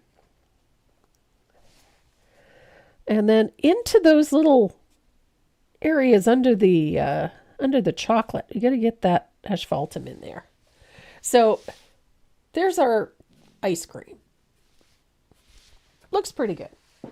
So I'm going to take my small round and a little bit of asphaltum. Now I could have chosen like bittersweet chocolate or something like that, but that would be introducing yet another color. It's not necessarily a bad thing, but I prefer to carry colors around. When you're doing something like this, you have to really think about how you can move colors from place to place within the design and how they're going to function within that design. So I'm using asphaltum both as the shading color and as the base coat color for the chocolate.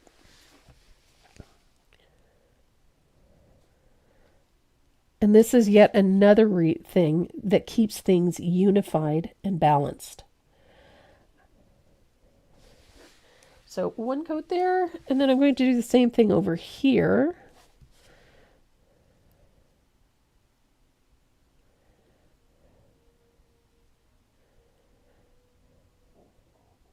This makes a tremendous difference. I've seen some really beautiful artwork where they have so many colors and they're incredible. But the downside to that is that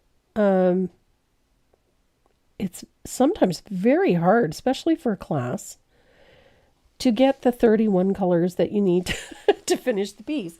I always found that frustrating. Having come from oil painting, I was accustomed to mixing my colors. I was accustomed to using a very limited palette and then building the rest of my colors from that. So coming into the acrylic side of things, where everything was in a bottle and we had so many values and so many both primary, tertiary, and secondary colors available to us that we didn't have to mix paint. What you ended up with, what sometimes was designs that used, 25, 30 colors. And for me, that was problematic. Because I come from that acrylic or from the oil painting side of things. So I really didn't want to introduce that many. So I have a tendency to bring a very limited palette whenever possible and then utilize that. And I have no problem throwing a little bit of asphaltum into another color if I need it to get to a certain place. So that's my reasoning behind this. So I really prefer to have a very limited palette when I'm doing this kind of thing. So here we are. Everybody's...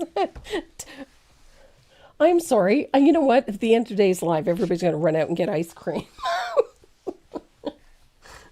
And then I'll get the blame. So I'm going to put a coat of warm white on the whipped cream.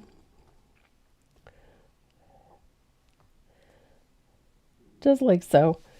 It'll probably take a couple of coats, but that's okay.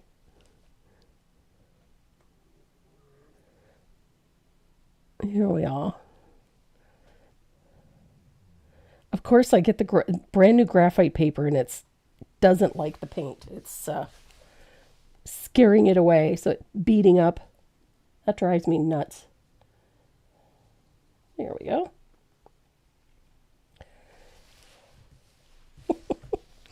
So warm white for the ice cream.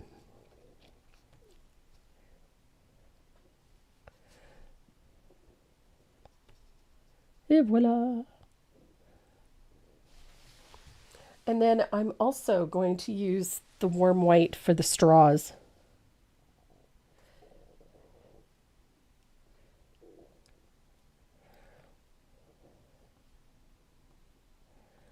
Crazy.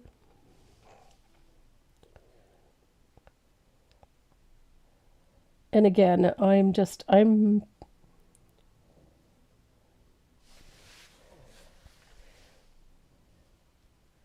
that paint does not want to stick to that graphite. There we go. That's better. Okay. It's getting there. It's getting there. I know everybody's going to run out and get ice cream today. Except me.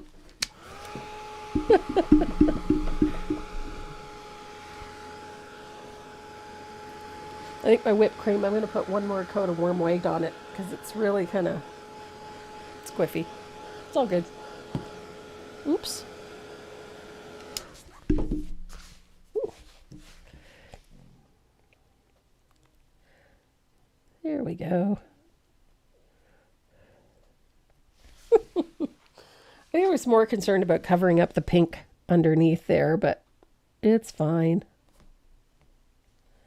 There we go.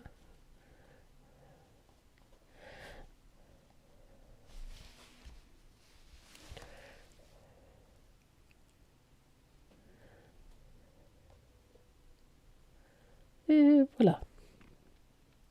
So I know that you guys, most of you already know that Renee's hobby is building watches. And for my birthday, he built me an absolutely beautiful Seiko watch. It's gorgeous. It has Seiko workings inside. It's a beautiful watch. And he built a custom watch for my husband for his birthday. And it is the most striking watch. But he used Omega. He used an Omega casing and a beautiful face, which he customized. And it's just extraordinary. If I get a chance at some point, I'll show it to you, because it's just, he did an absolutely incredible job of this watch. Both he and my husband have like insane tastes in watch, the two of them. Oh yes, Tina, you could go right to town with this. Oh, Beverly, now you're just bragging. She's got ice cream. We may have to go to her house. You have a Culver's and it's too close for comfort. I don't know what that is. No, we have a dairy not far from here, so that's deadly. So we have a wafer here, and I was going to do that one last, but now I have to do it because it's just fun to do. So we've got a little bit of a wafer over here. And I'm going to use my round. And the color I'm using is honey brown. Right in here. So I'm going to tuck that honey brown in. And this is the one color in this piece that I did not use anywhere else. I couldn't figure out a spot to use it that it would work. But I needed this golden yellow brown in here. And I just couldn't figure out what I was going to use it for. But you could also use it in the ice cream, I guess. You could bring a little of that in. If you don't have this color, you could use a little bit of salted caramel. So here we go. I've got one coat in there. So while that's drying, I'm going to come back to the asphaltum here on the chocolate. And I'm going to put a second, probably a third coat on, because I really need this to be dark and a bit more opaque than it is. But it's all good. It's just paint. And I do love the tone of this. It does set a really nice tone for this piece. This color reminds me of like bittersweet chocolate.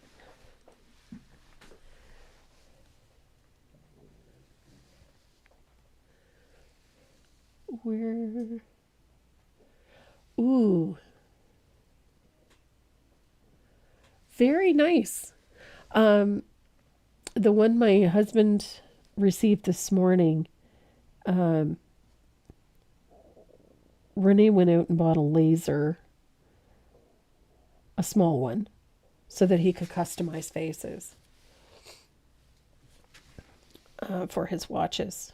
And he did a customized face for my husband, and it's just gorgeous. It's an absolutely beautiful piece of workmanship. So here we go. I've almost got my chocolate done.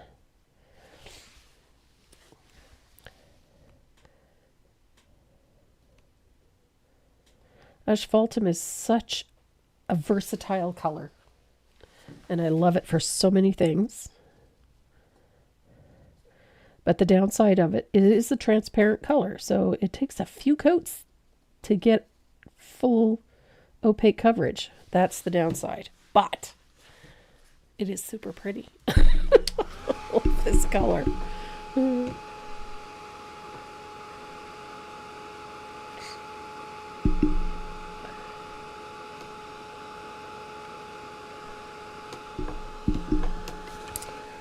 So I'll dry it, and I'm going to quickly put in the last coat, and then we'll probably deepen.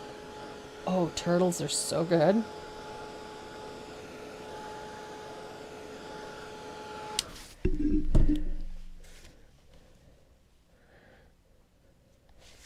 Somewhat like me, Renee is one of those people that has to have all of the tools. My husband's the same when it comes to his woodworking and building things. he has to have all of the tools. So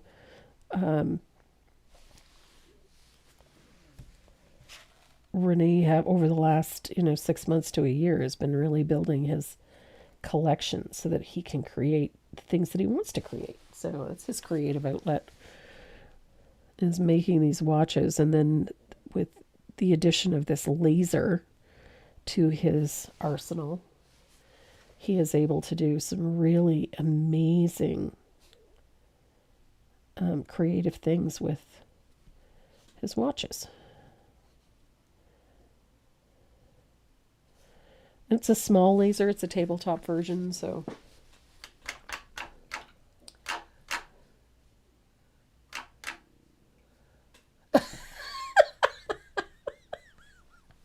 oh my gosh, Jessica.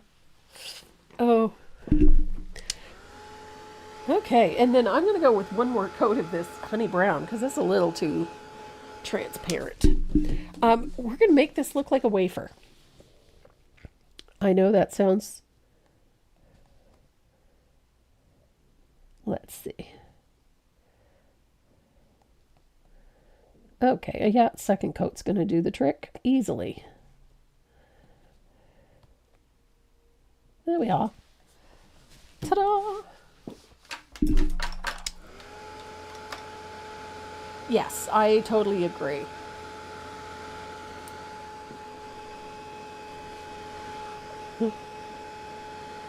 I love, you know what? It has all the things. You got to have all the things. Doesn't have all the things, it's no fun.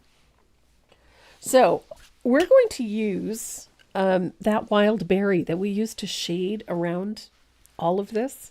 We're going to base coat the cherry with wild berry. It's such a great color. I'm going to use my small round. And we're going to base coat the cherry. This is a lush color. To me, I love this. I know it's going to sound strange, but I love this color for candy canes, for peppermints. It takes certain shading colors just beautifully. And I really love this color. I'm working on a Christmas piece right now. Makes my knees weak.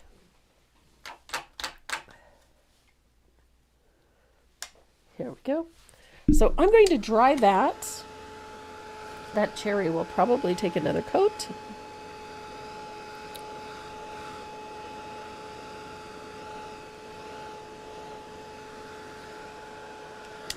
So let's move on to our little piece here. This is that wafer.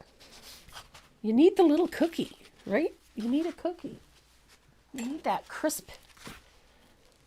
And there's nothing wrong with a little cookie mixed in with your ice cream. So I'm using a little piece of drywall tape. Teeny tiny one. I know you can hardly see it. There it is. Okay. So we need a little piece of drywall tape. I'm going to position it right over our cookie.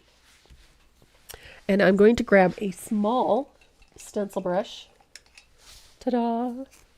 And I'm going to use one of the colors that we already have on the palette. I'm going to use a little bit of almondine for this. And I'm going to blend it out on my palette till the brush is almost dry.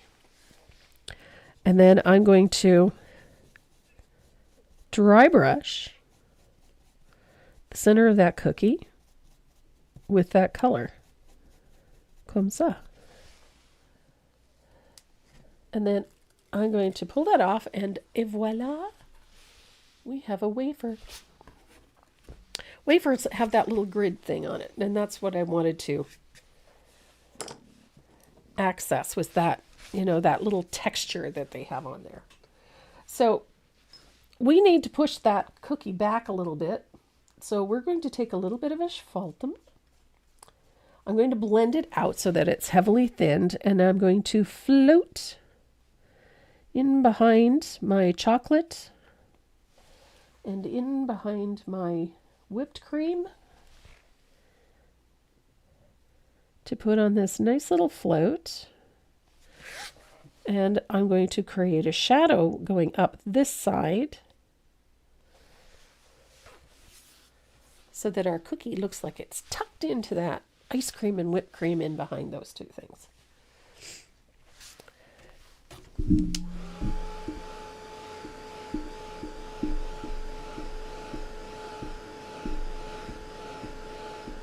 And it's a super simple technique to get that texture that we want.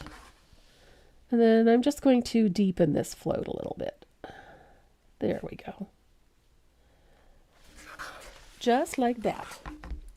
So then while you have that asphaltum on your brush, we're going to put a little shadow on the back side of that chocolate right there. I'm going to do that same thing. It's just a little float right there. We just want a little shadow.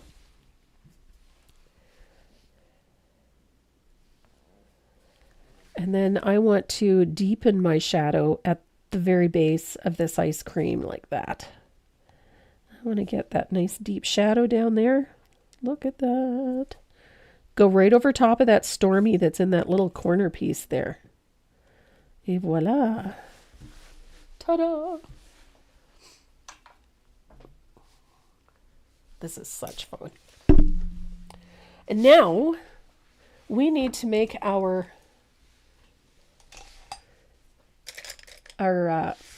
chocolate look like it is cooled and gotten quite crisp. And I'm going to use my dome blender. Maybe. No, I'm not. I'm going to use the smaller, teeny tiny stencil brush. I know I have one.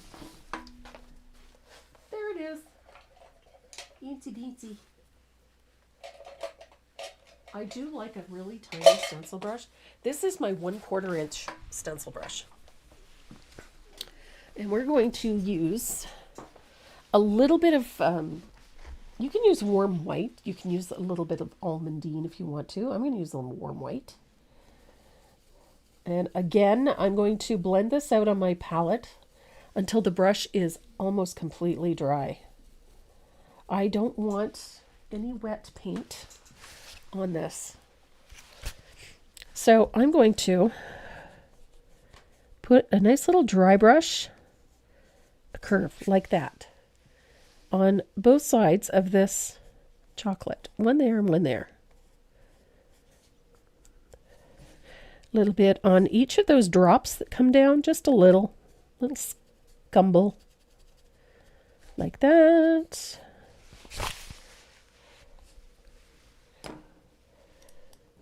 And then we're going to use that round brush and we're going to put a nice little stroke, just a simple little highlight, nothing over the top. Just like that.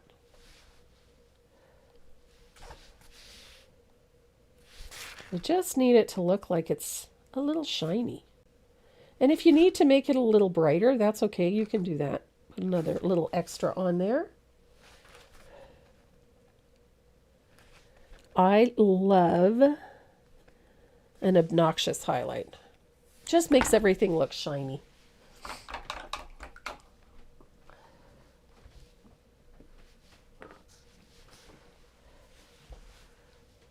Now I'm going to come over to Stormy.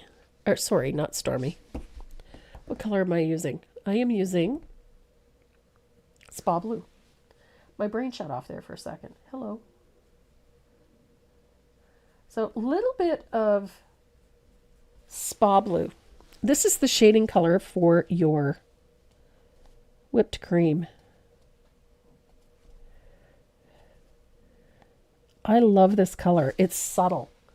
We don't need to have an in-your-face float. It's a subtle float. And it's going to give our whipped cream a really nice tone. Just like that.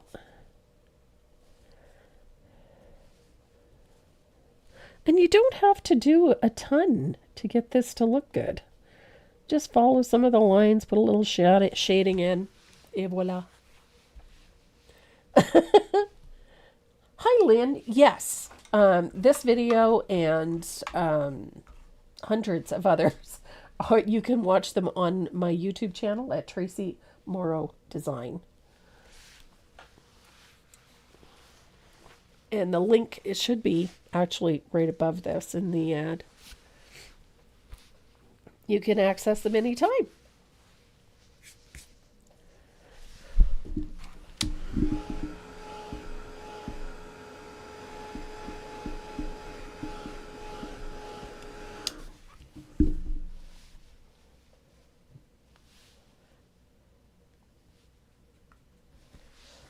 So I'm using a little bit of heavily thinned asphaltum. You're welcome, Lynn. So I'm going to separate all of this whipped cream a little bit. I'm going to deepen that with a little float of asphaltum over top of that spa blue. All it does is just tones everything. We're going to detail that a little bit too later on. So the cherry, I base coated with that wild berry. I love this color. And I'm going to add that color to my straw. It's such a fun color. It's not a really intense red. And it's not really a pink either, but it is a great color for things like these straws and for candy canes and peppermints. And it's just a lovely color. You want to do holly berries. It's just so pretty. So there we go. I've got a little bit on those stripes.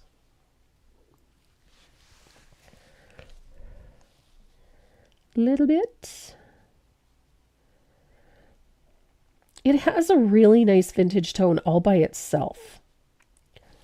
So you don't really have to do much to it to make it work for, a vintage style piece. It has that great vintage tone all by itself. So it works just beautifully for things like this.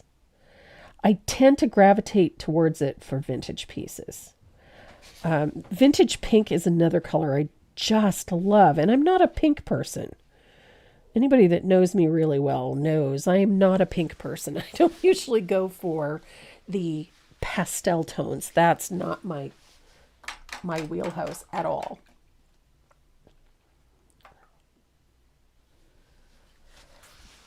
So this is an unusual color palette for me, but I really love it. It just works really nicely. So I've got stripes. They don't have to be perfect. You'll see why in a second.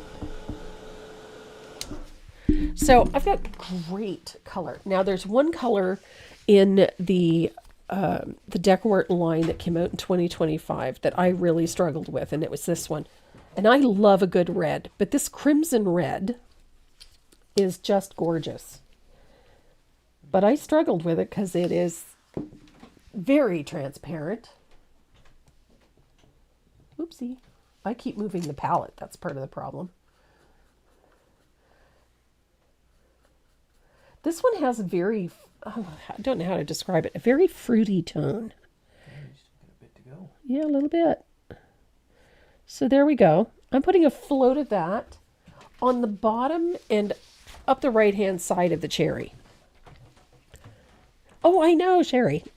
Some people love pink. I'm not a pink person. But I know when it's a good idea to use it. So there's a little divot at the top of the cherry, so I put a tiny little float in there. And then on our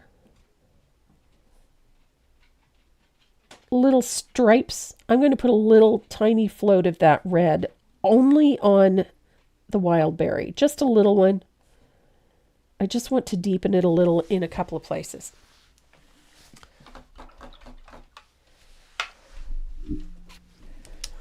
I'm going to dry that.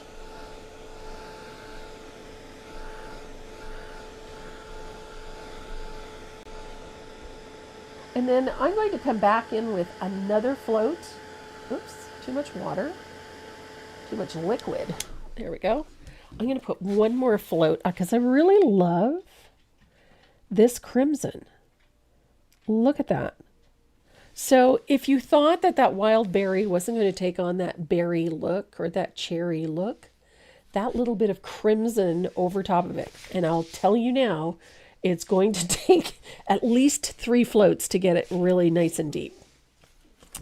Is there anything we can mix with transparent colors to make them more opaque? Not really. Generally, when we're trying to make colors opaque, we're adding either gray or white to them. And unfortunately, both of those colors will change the color dramatically. So when you have a transparent color,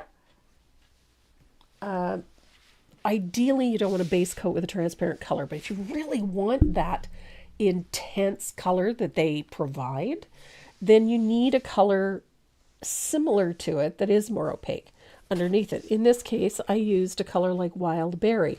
It's not a true red, but it's a nice opaque reddish pink, a really deep one. And so when I shade over it with that very transparent red, you get that nice lush tone. We worry about colors being fully opaque. I do not worry about colors being fully opaque. Reason number 1, the more transparent color you put on top of something, the more depth you create. So I like layers and layers and layers of color, and it helps create that depth, that roundness, that realism, that punch of color that you're looking for. So don't be afraid of a transparent color. Just learn to find what works with it. That's the best advice I can give you on that. So we've got our straw over here. It is now dry. I'm going to come into my Stormy again. And I'm going to thin it out. I don't want this full strength. And we're going to shade up the right side of the straw, right up over all of that red, right up over top of the white, all the way up with a float of Stormy. Just like that. So it deepens over top of the red, deepens over top of the white, but you get a really nice tone out of it. Now you can let it dry and deepen it again if you want it a little darker like I did. So there we go. Now we've got a nice shadow going.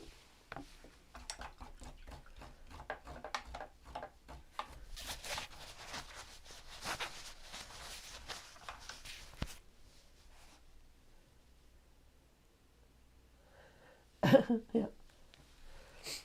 There are warm, that's a great comment, Tina. There's warm and cool colors. I have a tendency to intermix them at times. I like to, like in this particular case, talking about these reds, this is a cool red. This leans closer to the blues than it does to the pinks or to the oranges, if you catch my drift. And this one actually falls right in the middle. So I've got this one right in the middle, so I can shade it with this one quite easily. And that's what gives it that nice richness, that tone, that nice lush look. So there's a lot of leeway when it comes to colors and the temperature of colors. You can find some really cool things. I generally lean towards a warmer color palette. That's just what I prefer. But every once in a while, I like to jump outside of my comfort zone, as I have here, and use colors that I'm not always comfortable using. And in this particular case, it's lots of cool tones, but then I balance them with some warm tones.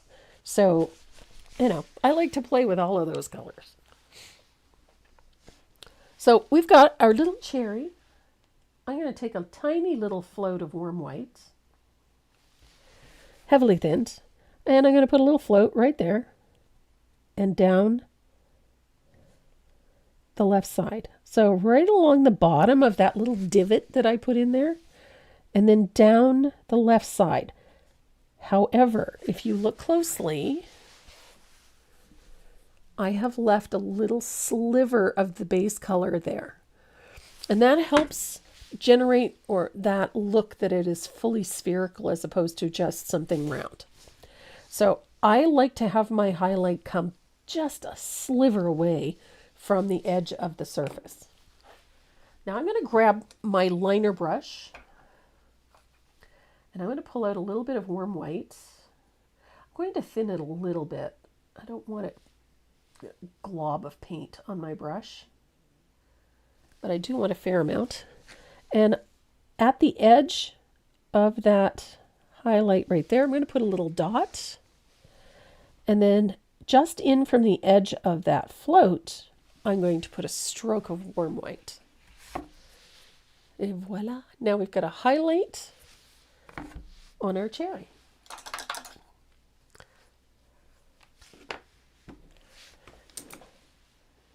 And I come back to my angled shader. I'm going to pick up some warm white. And I'm going to put a float down the straws.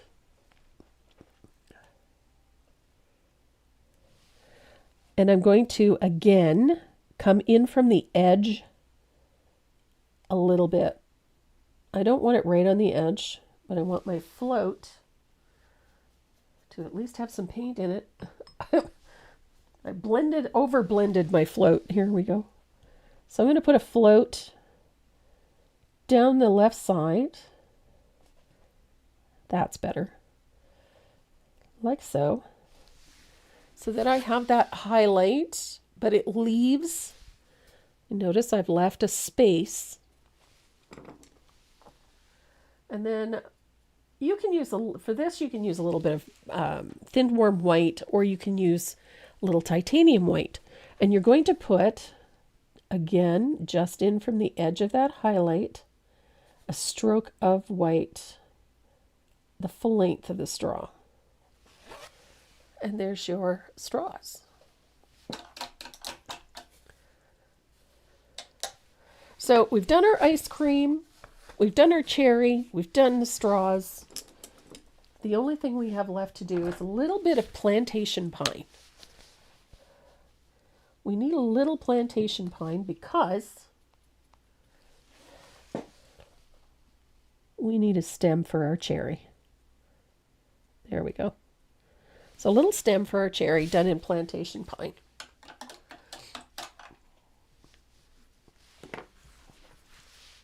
Ta-da!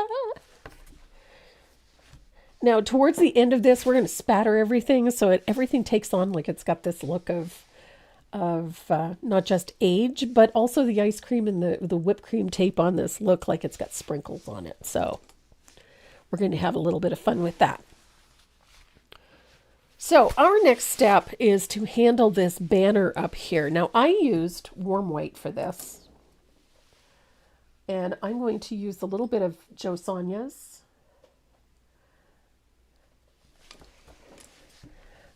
And I'm going to base coat like so. Now I know I've got straws over top of this, so I don't want to interfere with that. So I'm just going to go around them.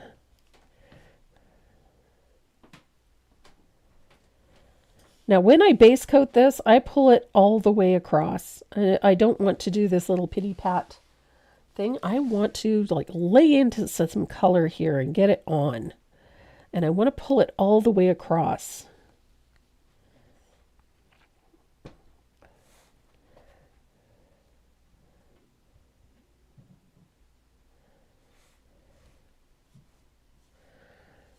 And yep, I paint right over top of the lettering. There's a reason for that. With this warm white, we are still going to see a little of the pink through it. I didn't really want the banner to be fully opaque, but we can still get a fairly opaque look with this without burying that lettering altogether. I hate transferring things on again. It drives me bananas. So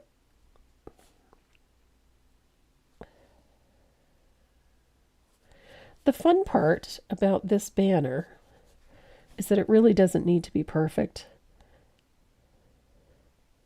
It's going to look a little rustic and a little worn anyway, so, you know, I'm going to base coat that in. I have an absolute obsession with anything vintage, vintage advertising signs, old product labels. I love vintage style, so I tend to gravitate towards it, and I tend to design that way. So fortunately, there's other people like me. So I'm going to stroke in some more white, just paying particular attention to where those pink stripes are. You know?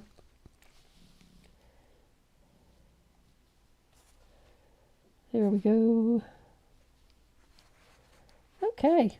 I think my pink is going to hide well enough. Well, maybe not. Okay, there we go. So I've got my white banner in. I love vintage style.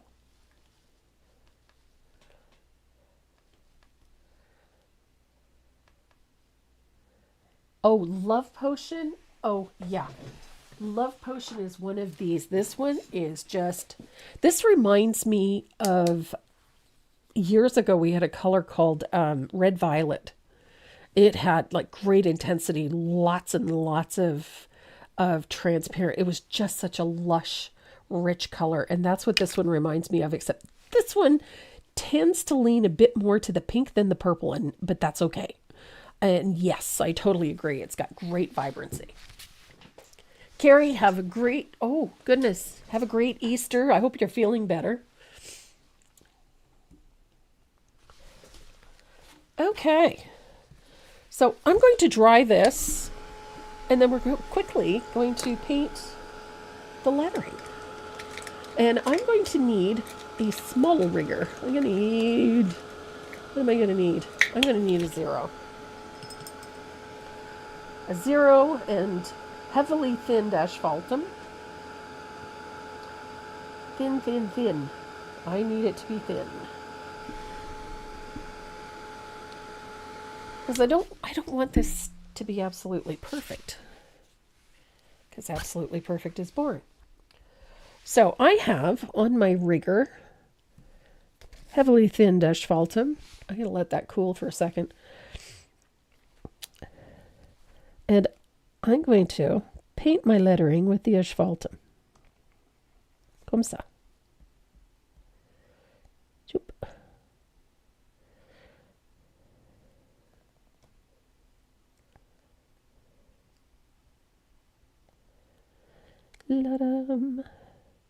The fun part about this is that the lettering really doesn't need to be perfect.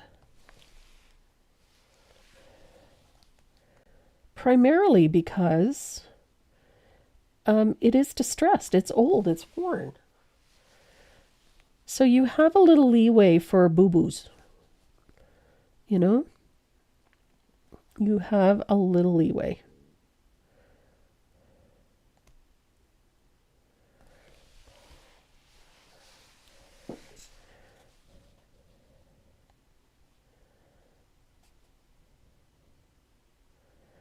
And besides, when things are perfect, nothing is perfect. Don't, when you're learning something new in particular, we tend to be so hard on ourselves. Our own expectations of our abilities are always so elevated. And I include myself in that. Lisa, I'm using a 0 rigger. This is a Dynasty Faux Squirrel. A number 0 rigger.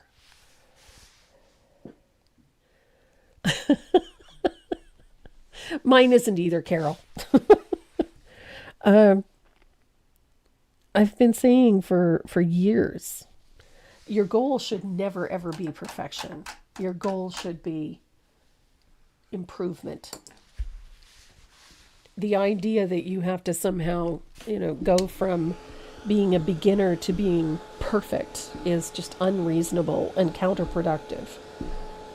So, parlor is done. And I'm going to take my 1/2 inch this time. And I'm going to pick up a little bit of that asphaltum. I'm going to blend it out. And I'm going to put a float right there. Whoops. I like that one. And another float right there. I'm going to walk this one out a little bit. I think it needs to be a little deeper, a little wider. There we go. Yeah. And I'm going to dry that.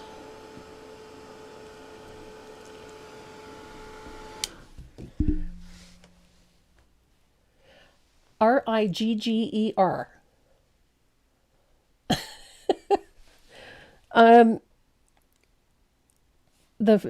With Dynasty, it's referred to as a rigger. Rigger. You can also use a sanding brush.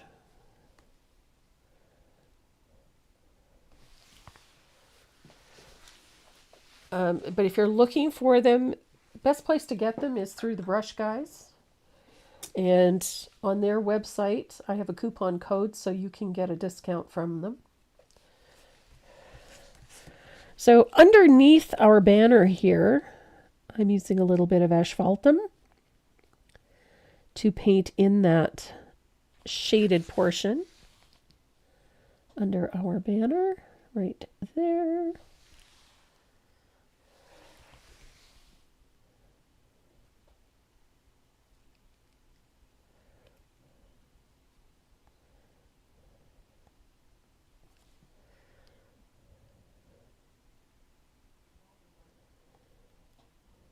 Just like that.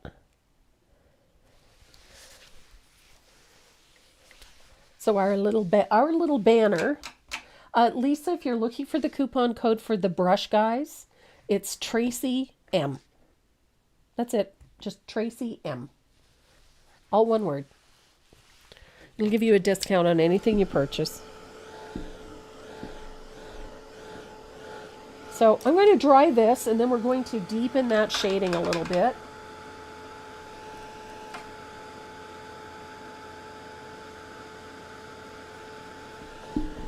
Because I can. So I'm going to deepen the shading right here. And in there, there's my mop. There we go. And I'm going to do the same thing on this side. I want a nice wide float.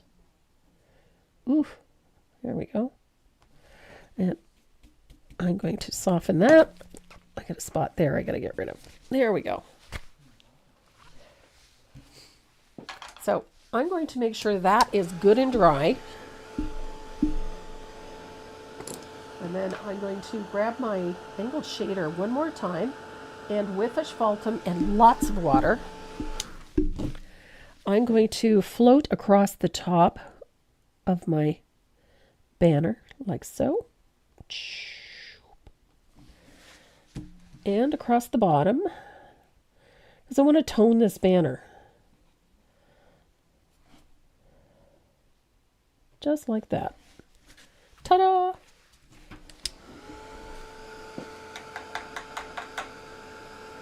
There we go. So it's looking pretty good. I'm going to grab a little bit of titanium white.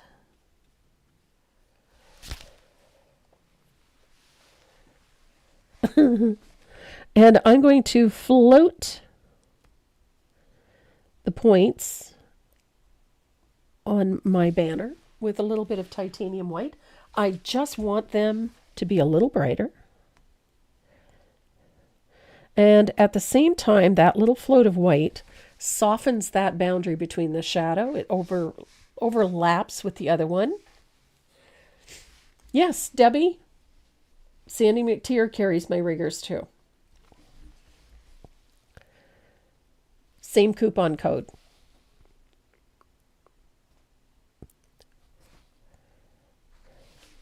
So there we go.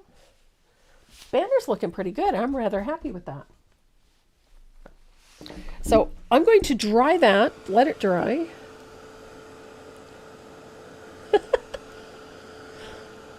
They do work great for lettering. I love my riggers.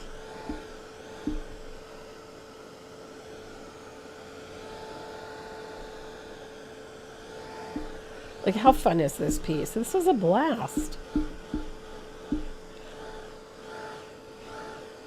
And we're cruising right along. But we've been at this for 2.5 hours. Good heavens. So, now that that's completely dry, we're going to set that aside for a bit. We're going to come down here to these flowers. And I'm going to give myself a clean palette because this one is an absolute travesty. There we go. So, clean palette, we're going to work on these flowers. Now, the base color for our leaves. Oh, good heavens. Is this one. This is a new color from last year.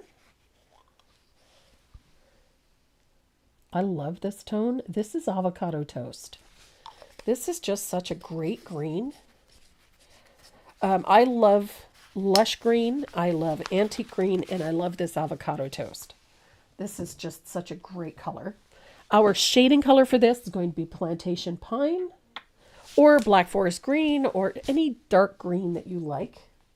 And then we're going to use a little bit of margarita. What is it with me in this paint bottles today? I can't get paint out of them. There we go. So we're going to start with base coating these leaves. And I'm going to be using a little avocado toast.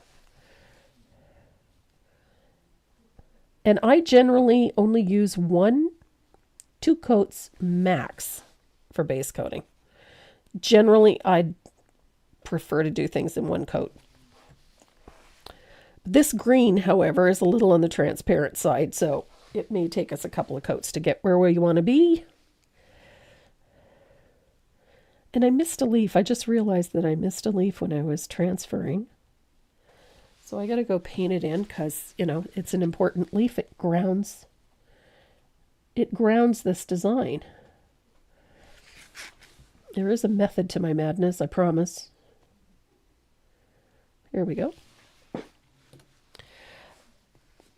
Almost everything that I design there's a reason why leaves go in a certain place or where flowers go in a certain place. And it may be hard to believe, but it is true. So there is our green. Such a great color, this green. So pretty. And again, you'll notice that these, I am not worrying about fully opaque coverage. I rarely do, to be honest. Because of the way I paint, a lot of the time I don't need to worry about it. Because I paint things in layers, and so I tend to let the other colors fill in the blanks, so to speak. But I might need a second coat on these, but we'll see. No, Vicky, it isn't. I haven't gotten to it yet. The power outage, so I wasn't able to finish it.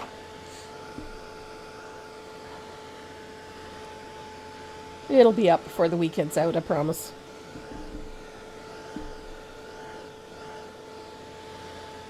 The challenges, however, for the membership group are up. They're both in there. As well as there is a gift in there for you guys.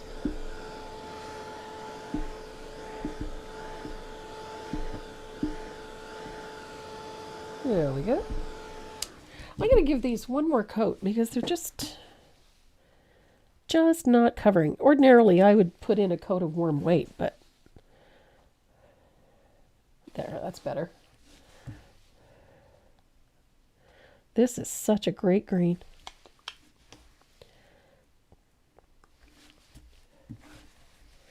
So pretty.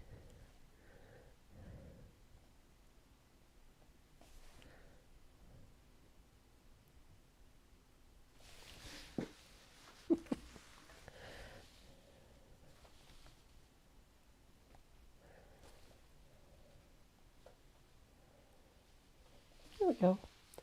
Now, remember how we put the shading in around this design at the very beginning? We didn't worry about any of those, going over top of the line drawing or anything like that. We're going to be doing something similar in just a second with these flowers. I love these flowers. These are just the simple 5-petal flowers, and they work so well for this sort of vintage country design.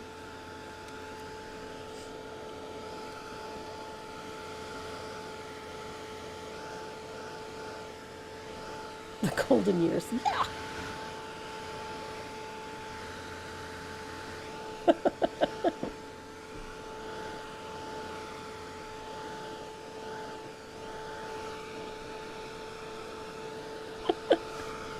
Oh, I love the subtlety of the women in this group. You guys are great.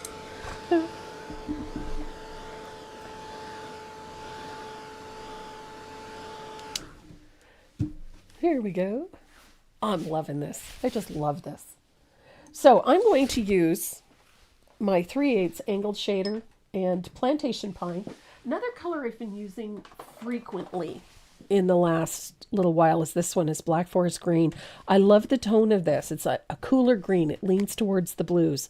And it's nicely transparent, and it works with almost every green, especially those with the high yellow.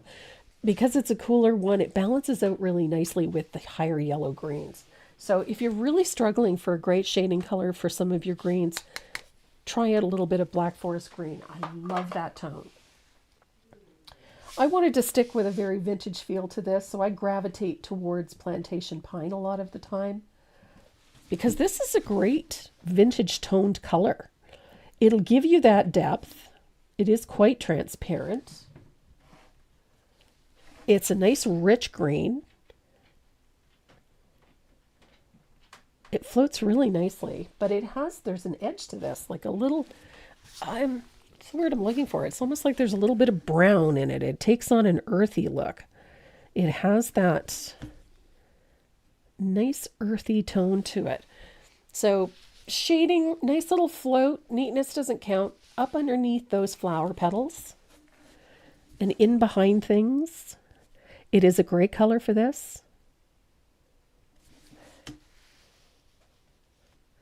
So up underneath those leaves, or petals, sorry. It's a nice transparent color, so you can really work with it.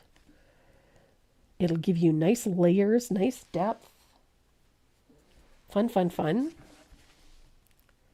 Tuck in. Ta-da-da. This one's a bit more involved than our usual Saturday piece. Next Saturday, we're going to be doing a Christmas piece. I know I haven't done one in a while. So what was the green? The shading color is plantation pine, and the base color is avocado toast. Yes, the challenges are up. They're in the members download section.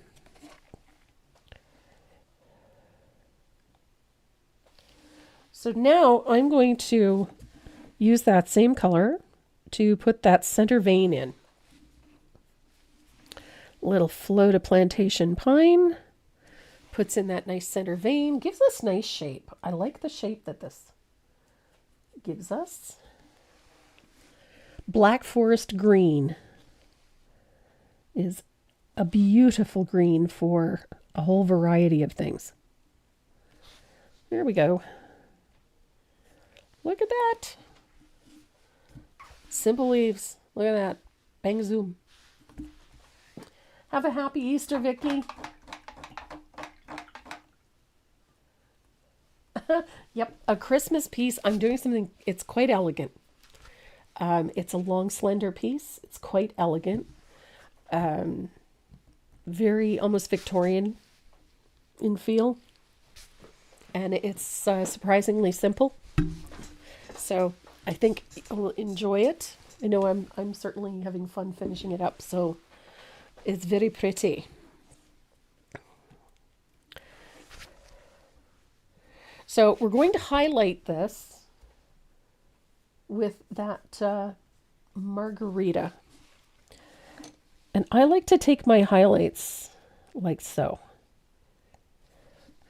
I like to have them a little of that lighter value green on both sides of the leaf. It just makes them pop. And it's just a float. I usually thin it out quite a bit because I don't want this to be, a really garish float. I want them to be nicely transparent.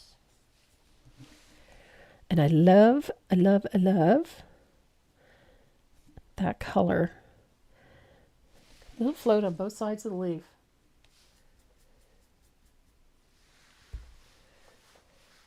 What sparks my creativity? Medication. I'm kidding. Well, kind of kidding. What sparks my creativity? I am always flipping through books.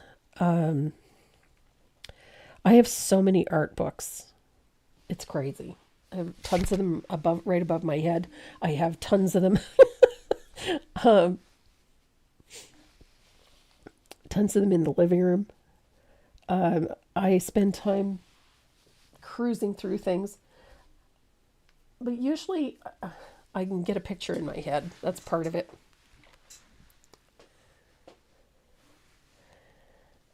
I get a picture in my head.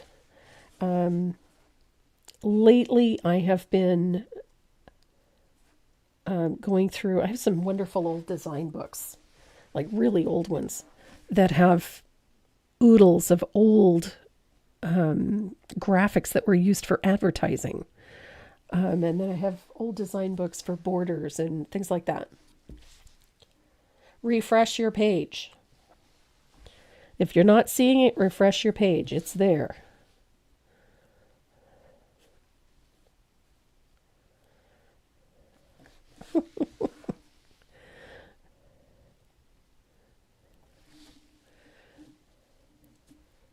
So there is our highlight. Look at that. It's a nice subtle one.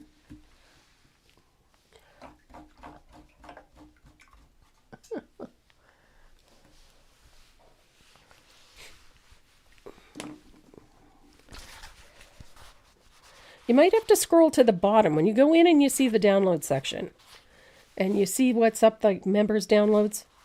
When you go in there and you see that first list that's at the top of the page, go in there.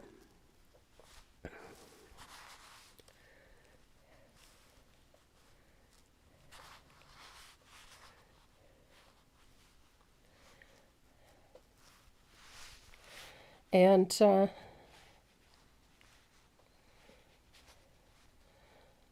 refresh the page. It is down at the bottom.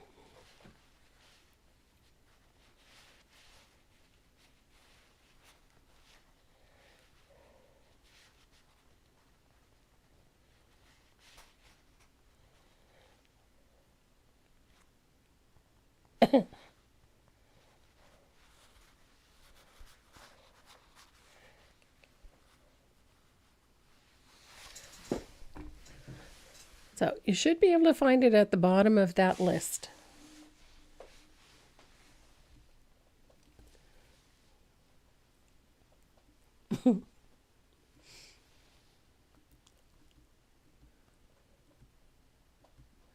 I left the March pattern up at the top. Scroll down to the bottom of that list. Nope, refresh your page. There's planner. Well, look above the planners. The challenges are up there, and as are the, there's a bunch of stuff in there. Okay, so we've got our leaves done, and now we're going to work on our flowers. And I love these flowers because they're super simple.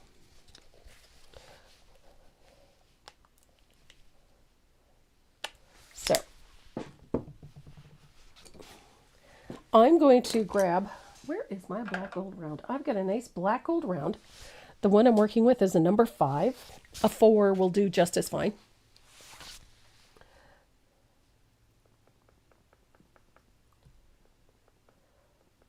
So I'm going to pick up a little bit of warm white.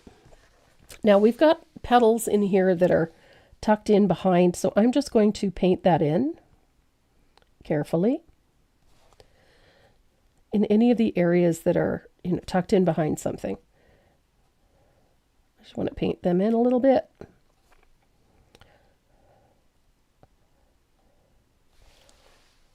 Okay.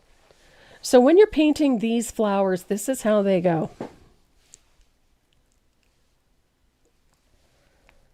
You're going to add 1 stroke to the left, 1 stroke to the right,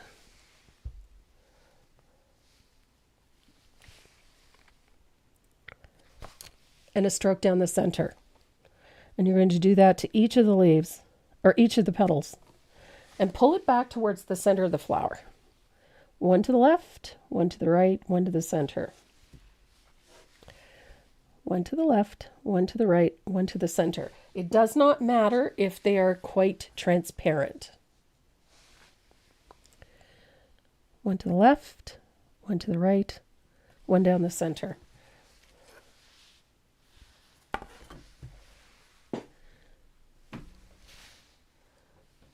Well, I uploaded the planners after I uploaded the... let me fix it after. They should be there, but I don't know. God knows what happened with the website. So there we go. These are just simple 5-petal flowers. And they work perfectly for what we're doing here.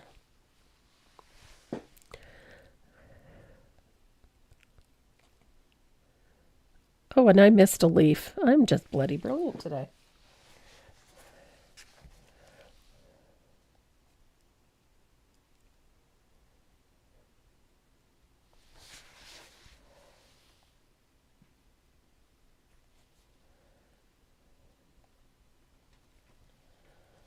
There we go.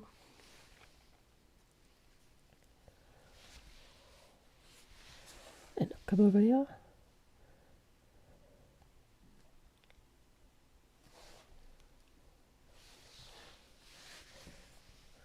The fun part is that you can layer these flowers. So even though one is in front of another, just stroke them in the same way you ordinarily would, because you can fix that afterwards. There we go. Look at this. Super simple. 1, 2, 3.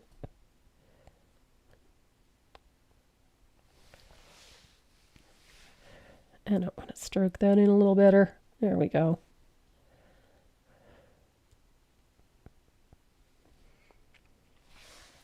Now I have to fix a leaf because I completely forgot about it. I completely missed it. That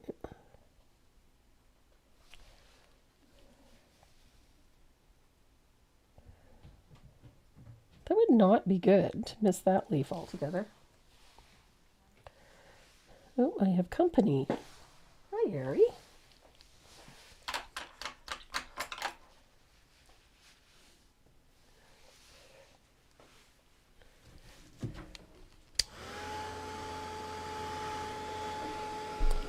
There we go.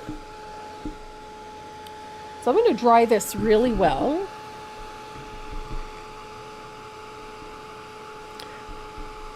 And then I got to go check on something because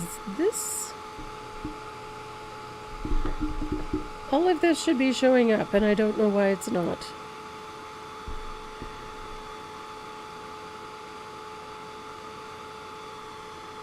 Ta-da!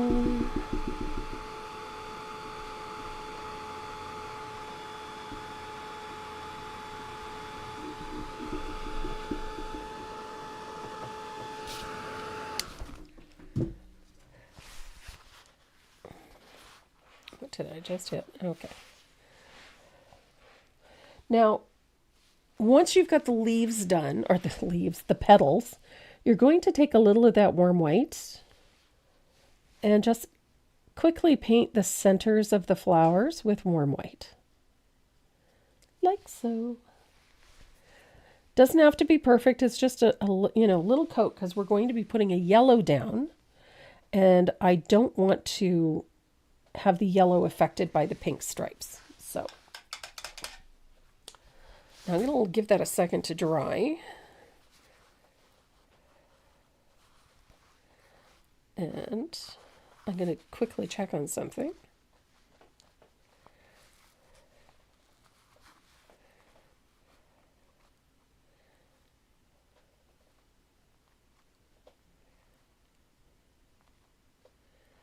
Oh, for heaven's sake.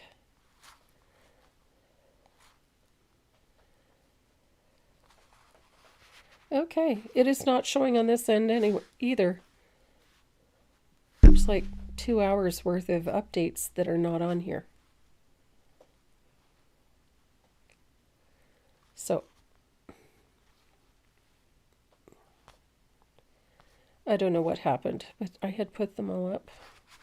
Now I got to quickly check the Canadian site to see if it did anything there. So I updated both websites yesterday.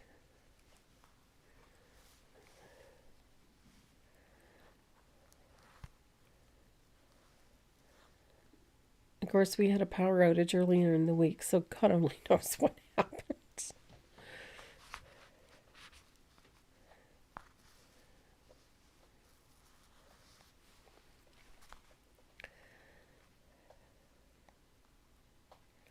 Now, see, both the challenges are on the Canadian website, but not on the US one. I don't know what happened, but okay, I will fix that right after we're done here today. Sorry about that, gang. So, no, it's bugging me, Jessica, because I spent 2 hours updating everything yesterday, and I don't know why they're not there. They should be,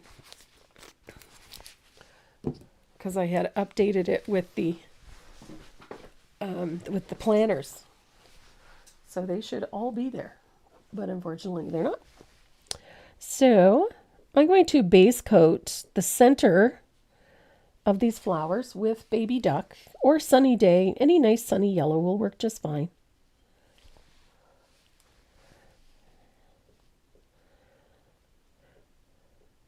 I choose tones that are easily replaced and easily substituted.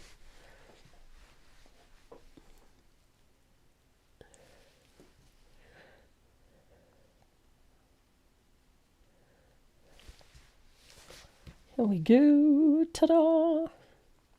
Okay, so we've got yellow centers.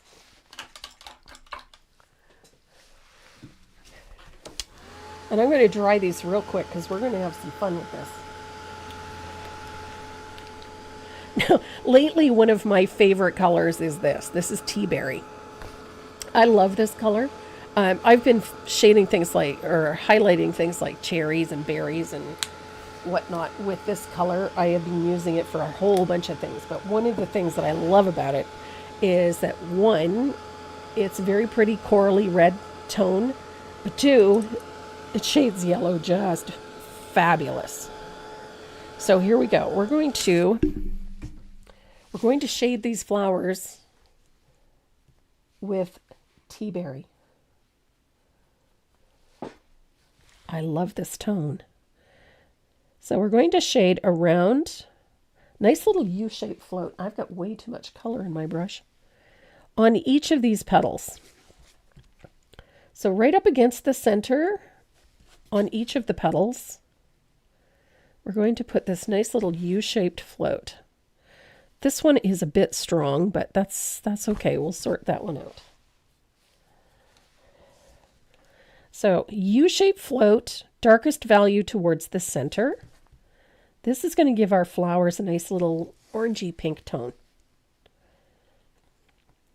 But nothing over the top. You know what I mean?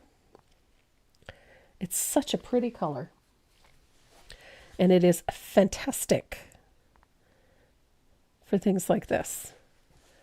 So little U-shaped float right at the base of the petal, close to the center. Just like that.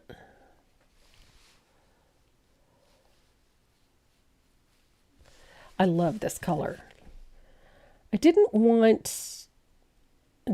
want to introduce another pink, but this one is less pink and more coral. So it leans into more of the orangey tones. And that's perfect for what I want to do with these flowers. So again, in there with that really pretty orangey tone.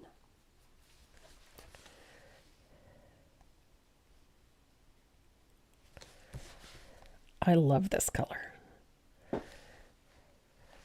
I love color. I say that a lot. I love this color. I love this color. Yes, I do. I love these colors.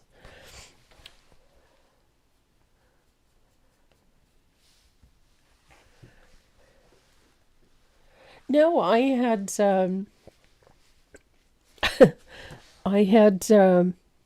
a couple of hours doing the update. I don't know why it didn't take, because the journals went up, the day timers, the calendars, those went up, but not the challenges. And I did them all at the same time, so I don't know why they're not up there. They're on the Canadian one, so, and I did them all at the same time.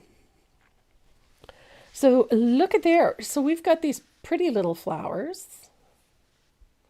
And again, I kept the reddish tones down here around that blue because they're complementary colors.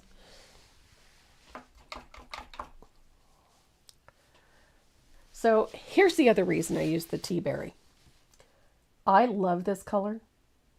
I'm going to use it quite strong, blend it out a little bit, but it makes this beautiful fiery orange over top of this yellow. And this is going to give our centers a really nice pop. So little float to the right-hand side, right over the yellow. Look at how those centers just come screaming off of there. So pretty. So look at our centers. Lovely. Now, we used warm white for the petals. We're going to use titanium white to highlight them. So a little bit of titanium white. Going to blend it out a little bit because I love me. And we're going to float the outer edge of each of those petals like so. And see what happens to the edges of the petals when you do this? And what happens to that float that's around the center? It mutes it a little bit, just softens it a tiny bit. And it gives you a nice soft flower. So there's our float out to the edge. I love it. It also gives the petals a nice crisp look at the edge. So don't be afraid to float that edge in. I love how as the float goes back, it overlaps with that float of tea berry. And so we get this really nice soft gradient back there. And then where the petal got a little bit lost, right here, where it overlaps, when you put that float of white on it, it just suddenly pops back. See where that color overlaps? Right there.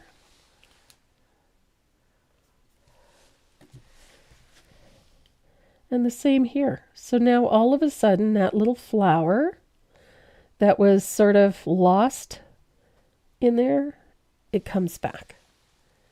So we get all of that depth back. And I want to, there we go. Ta-da! Now I'm going to dry that. We are so close to done, it's crazy. I'm going to have that ice cream at the top very shortly and we will be almost finished.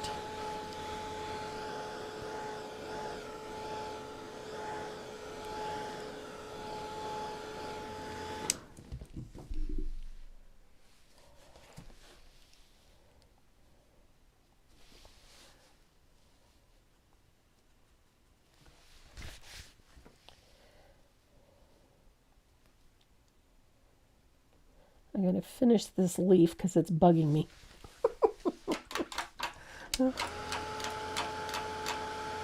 There's Miss Daniker.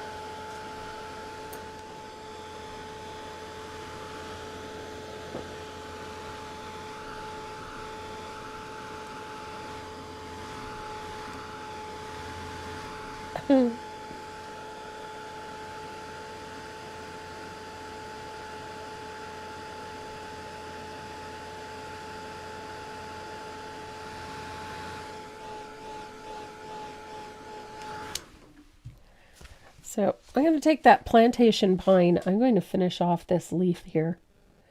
The one that I had neglected to base coat. There's always something. Nice little float in there. Oops.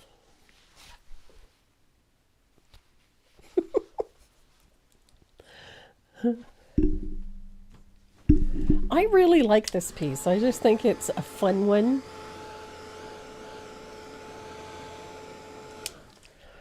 And I'm going to put that shading in there. Look at that.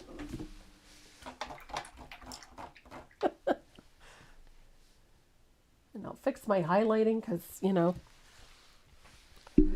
someday the lights are on and nobody's home. There we go.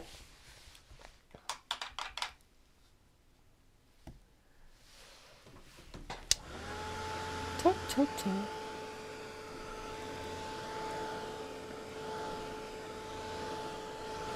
There we are. So we've got all of that done. I'm going to grab a little bit of asphaltum because we have to tone this too. Is your dad sitting in the corner drooling and waiting for his turkey, Karen? Don't forget to use that cranberry sauce.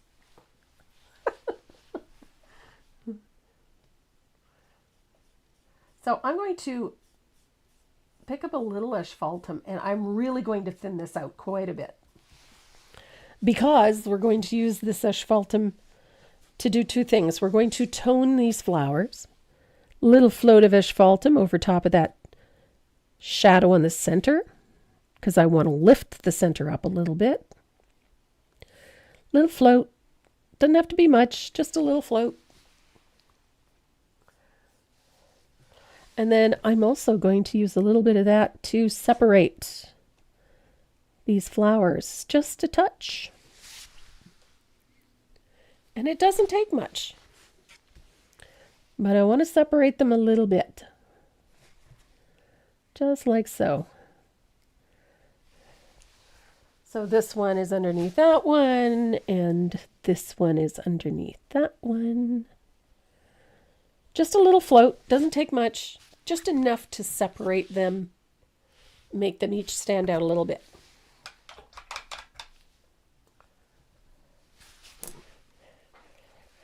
So I'm going to dry this really well because the next step is done with a pen. I'm going to use my 0.38 black gel pen. How is Taz doing? How is Taz doing? Taz had her first vet appointment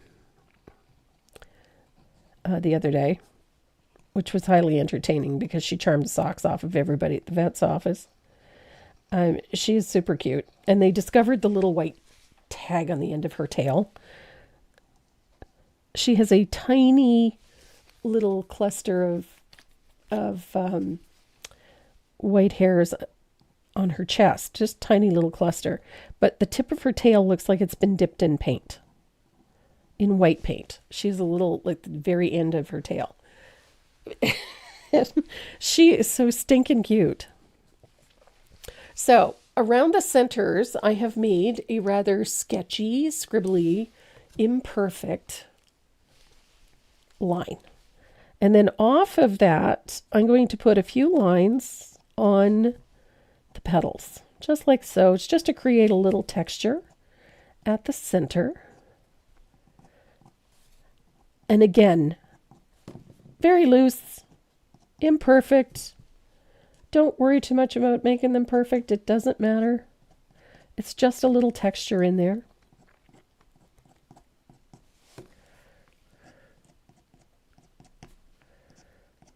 We're going to have a little bit of fun with this. I like, one long one, a couple of short ones on either side. Doesn't have to be perfect. And I do like my scribbly lines.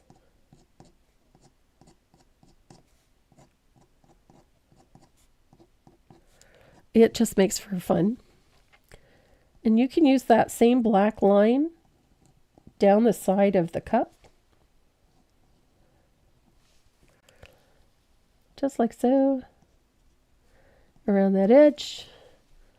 There's nothing wrong with detailing that a little bit. Just make sure you get all your flowers.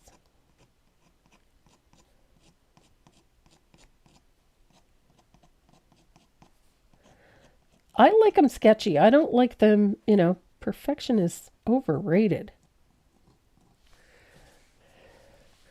And use your black ink all along the edge like this.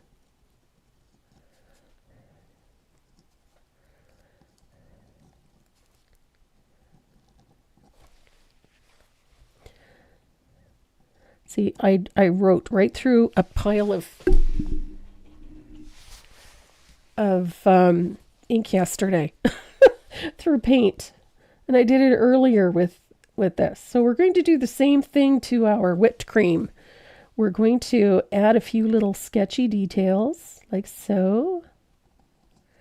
I like a sketchy detail. I like these little lines. Just like that. Just makes things more interesting.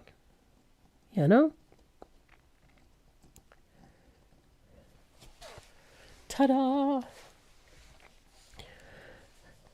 So now that we've got, some nice sketchy lines on our flowers and on our petals, I'm going to take a white gel pen and we're going to add a squiggly white line around the edges of our petals.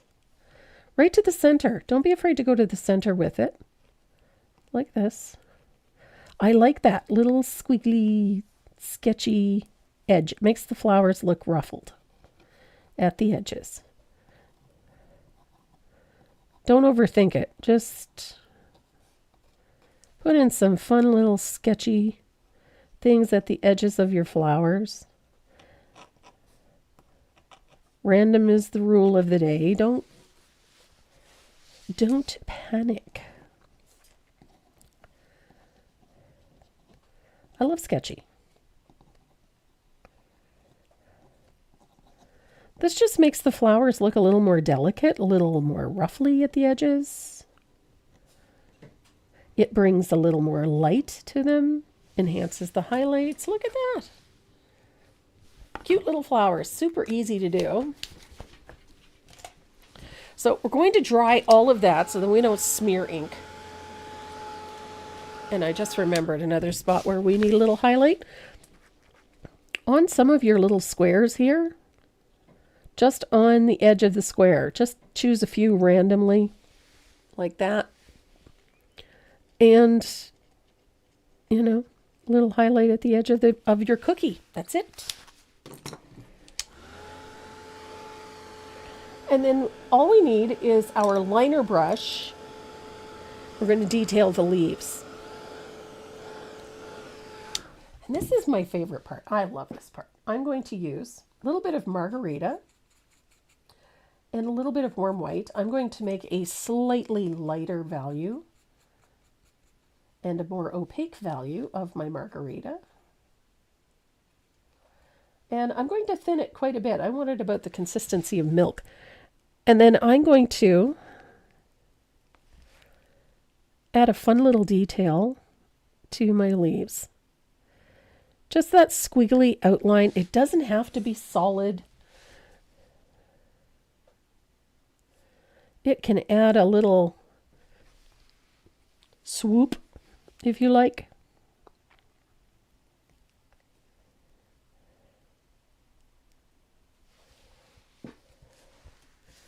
It just gives these a softer look. Look at how fun that is.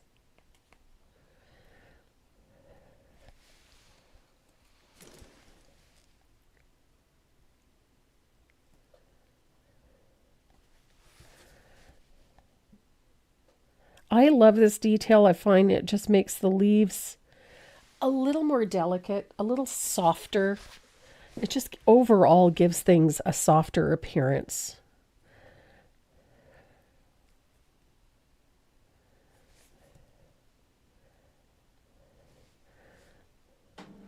There we go.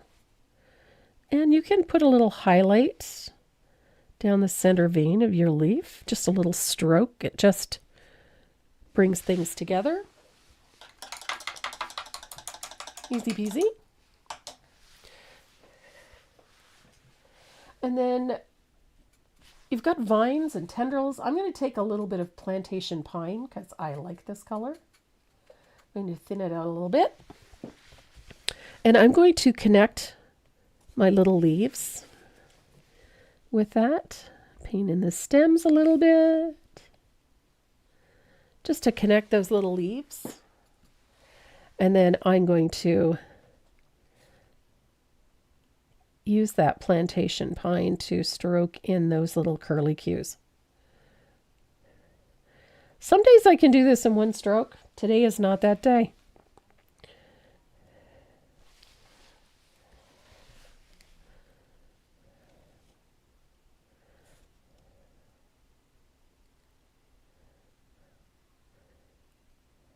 There we go. I do like me a vine and a dendril. There we go.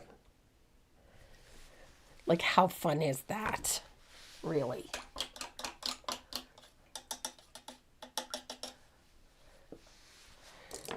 So that gel pen's going to come in handy for a couple of things. We're going to come up here to our banner and we're going to put in sort of a stitchy border. I like the stitchy idea. I'm going to come about 1/8 of an inch away from the edge of the banner. And I'm just going to put a little border in, and it's going to be kind of sketchy and imperfect, but I kind of like that it's not perfect. And I like this sort of sketchy look. So all we really have to do now is those blue letters at the top with the ice cream. And that's going to be super fun because we're just going to be using our lovely blue. And again, I'm making a stitchy mark. There we go. I love those little finishes, those little details. They don't have to, they don't have to be perfect. But it pulls all of this together. So while that ink's drying, I'm going to come back down here to our flowers because we need to put some highlights on our flowers right here. On the yellow side, we're going to put a few multi-size dip dots with warm white or titanium white.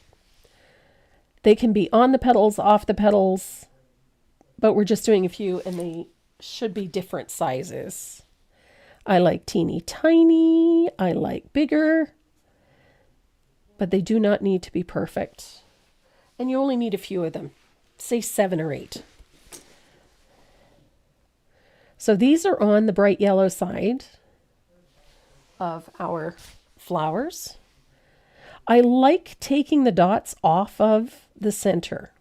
I like to make sure that some of them go out onto the petals. And the reason for that is that it gives the center of the flower a lighter feel, as if it's a bit more airy.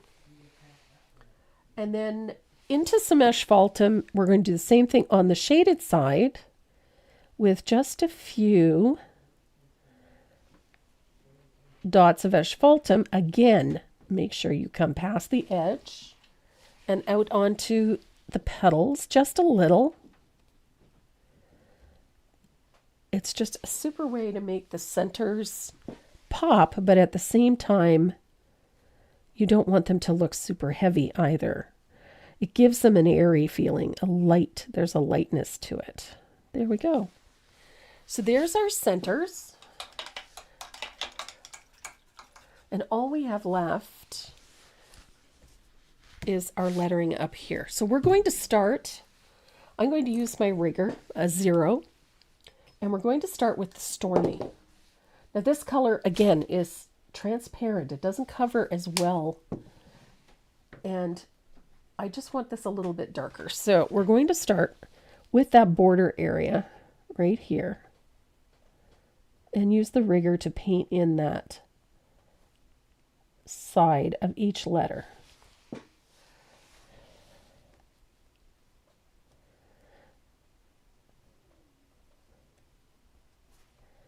And the nice part about doing it this way is that start with the darker color. If you make a boo-boo, your more opaque color is going to cover it. And this is a pretty straightforward paint job as far as this, getting this color in. It doesn't have to be perfect.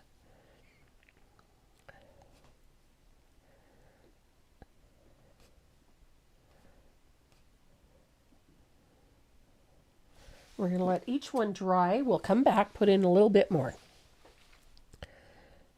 if we feel it needs it. I will probably put a second one in just because it looks a little streaky to me, but that's okay.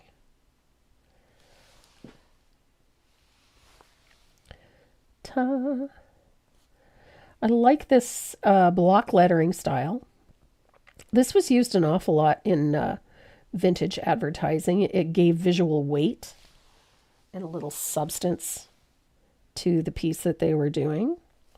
And it also attracted attention. It was a really nice, eye-catching way. It created a little depth and a little bit of a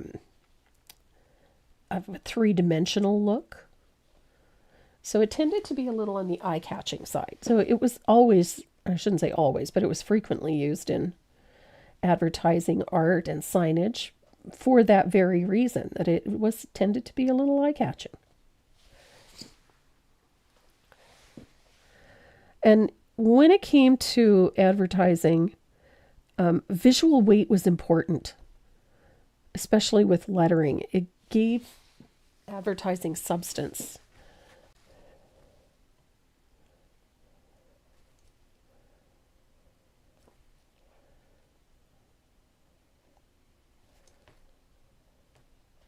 Imagine if that was just flat. Well, then you'd have to develop a bit more.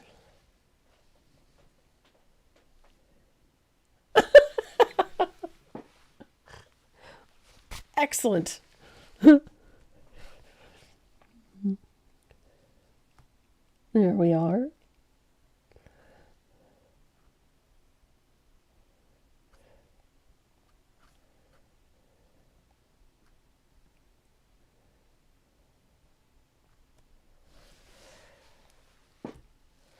So there is,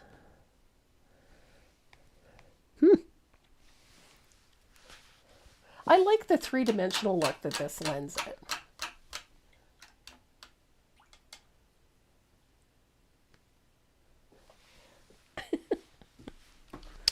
Oh my.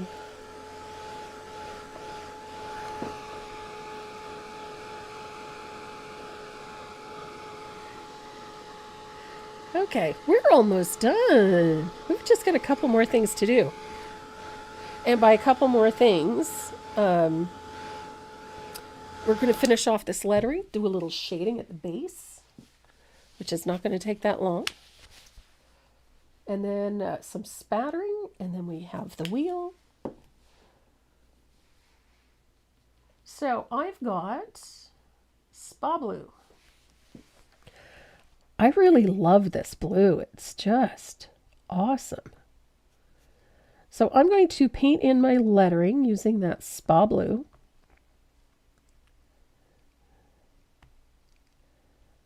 And because we took the time to do the shading first, the lettering actually is so much simpler to do, because we don't have to worry about getting that dark blue onto our light blue.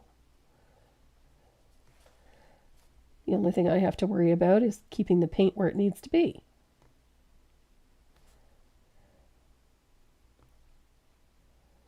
Here we go. Oh, whoops.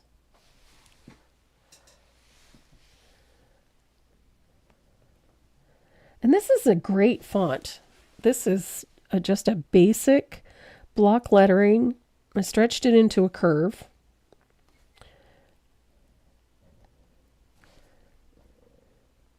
It's a Bodoni Bold is the name of the font. And then when I stretched it out, then I added the shadow to it. So it's a pretty basic lettering format, used a lot. There we go.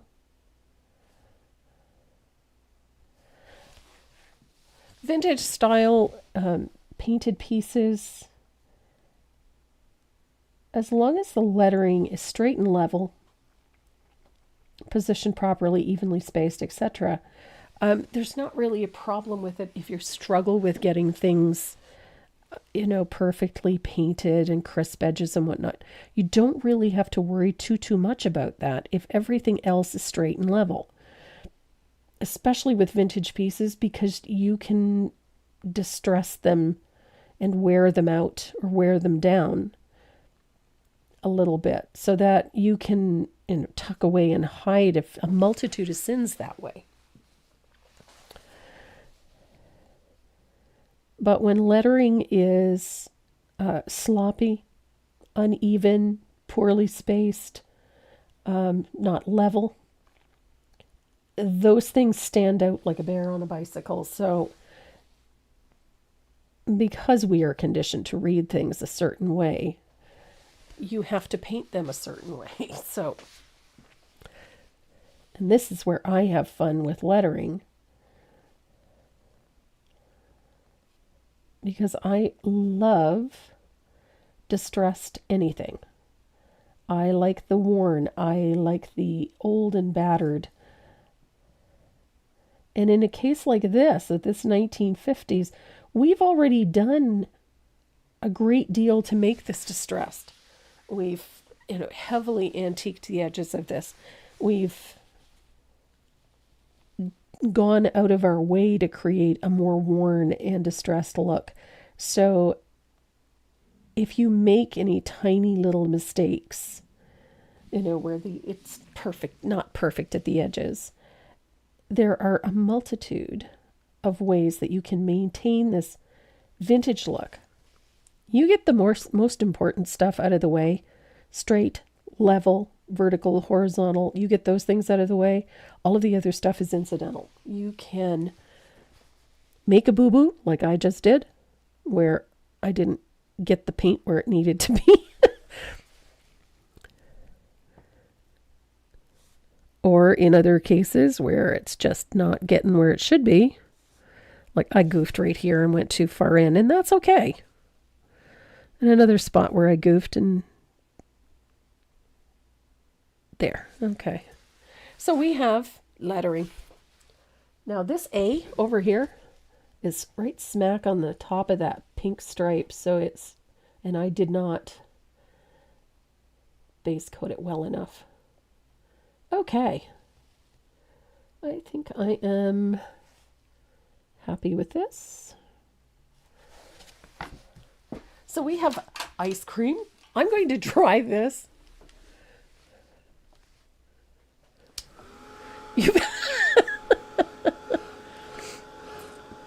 I hear, true or not, that yes, they are discontinuing acrylic paint, and if you need to stock up, now is a good time to do it. So I'm going to dry this really well, because we're going to take an eraser to this and clean up some graphite lines. I'm going to use my Factus Black because I hate graphite lines. And I want to make sure that that is all dry. So look at this. As much as I hate graphite paper, oh goodness, I have lots to fix there. Here we go. This graphite paper that I'm using is just horrendous. It gives you a good transfer, but oh my good Lord. Okay, I have to fix a couple of things here. Remember I said I didn't get paint where I was supposed to?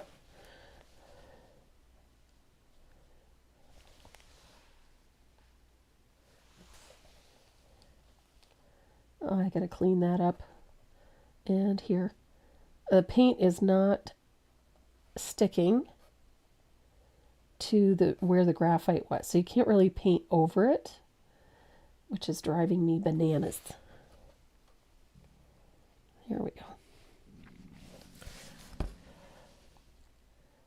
That is so incredibly frustrating. Most of the graphite elsewhere is covered. But there's a couple of spots here where it just did not. And it drives me crazy. There we are. Okay, so that's good enough. Now, I've got a little spot here that is I'm going to run screaming mad if I don't fix it.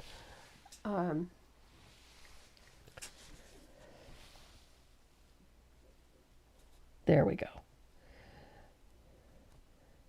My graphite paper is just awful. I don't know where I got it or what brand it is. I had a package in there. It had no label on it. I opened it, took out a sheet of graphite paper, and it's god-awful stuff. You can't paint over it because I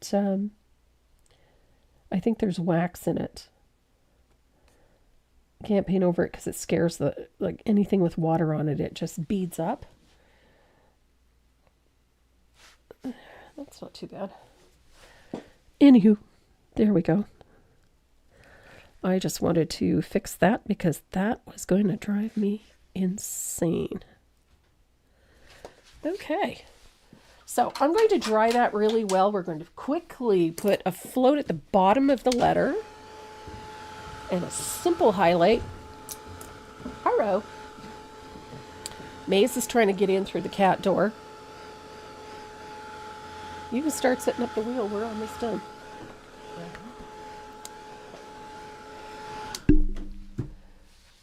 So I'm going to take a little bit of that Stormy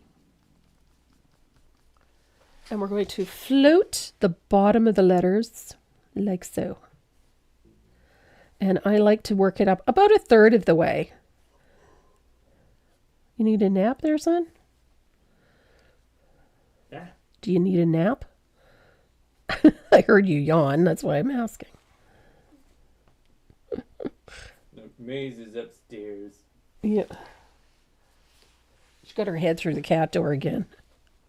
It's the only part of her that fits through the cat door. She's snorting. She's not happy. Did she not get to go to the... Oh, she did. Yeah. So, nice little float across the bottom. I made a mess. Good gravy. There we go. My stars and garters. And then we're going to take that liner brush, a little bit of either titanium white or warm white, and we're going to put a stroke down the left side. Like that.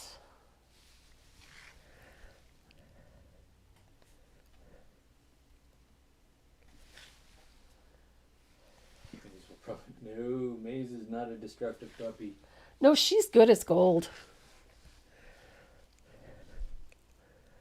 Thank heavens for that. But she's not destructive at all. She's far too clever for that.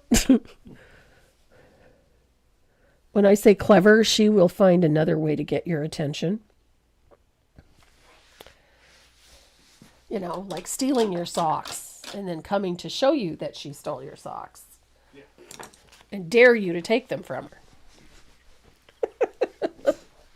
Oh, goodness. So I'm going to dry this really well. We're going to spatter this with a little bit of warm white.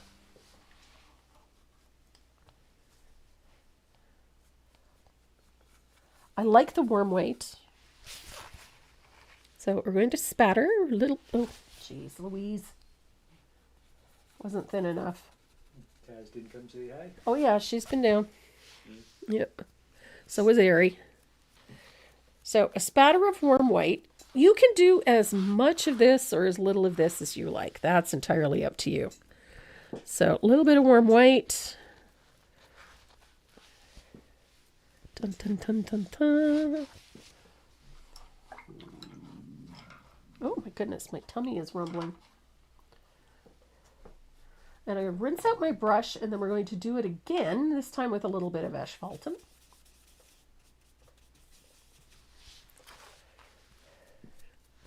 And you can be as aggressive with this as you like. That's entirely up to you. I'm a fan. And I like it fine. I like the finer spatter. So there we go.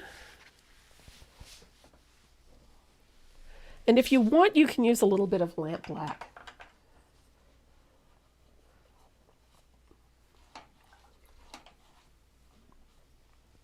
Some people really like the lamp black. And then last but not least, you're going to take your pen and put in your scribblature. And there you have it. Ice cream parlor. Ice cream sundae. Fun piece. Lots and lots of fun. Oh.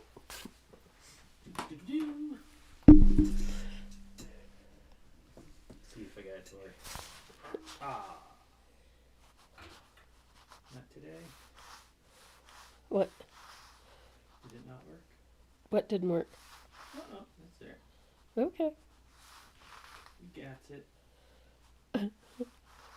Don't forget the coupon code for the stock up is good for everything on the website, including surfaces and stencils. Take advantage of it. It's 30% off, and it ends tomorrow. So there you go. I wanted to give you guys something fun, something interesting, and a little bit different for the Easter weekend. I think we accomplished that. I really love these vintage signs. They're a lot of fun to do. Need a spin? Yes, by all means. I'm not. Renee's. Need a pan. Yep. And again, the giveaways for today, we have some fabulous colored pencils and colored pastel pencils, as well as one of our Create bags. And we filled it up with some Dynasty brushes and some other fun things as well. So that is the giveaway for today. Plus, we have one of our Just Because packages, and I have a name for you for that one as well. So our first giveaway goes to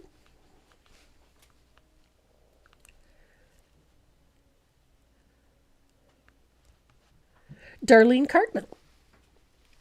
Awesome. So hop over to the website, Darlene, and click on the Contact Us button. Send us your shipping information, please, so that we can get your goodies out to you as soon as possible. Thank you, Karen. I will tell him you sent your happy birthdays.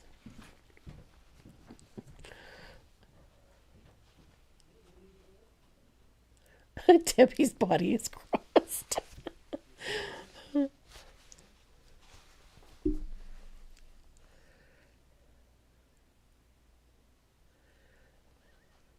Elizabeth Bradburn. Beth. The coupon code is stock up. All one word. And if you're looking for it on the website, it's right at the top of the home page. In the little bar at the top says coupon code. Thank you, Linda. I will tell him you said so. I didn't see you in here, sweetheart. Thanks for coming. Oh, your name's on there. Don't worry, T-Wife. Besides, you got something last week. I just shipped it to you.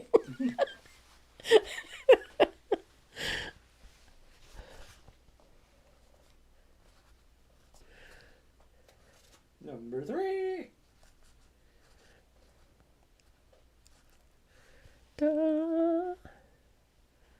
Val Clemens.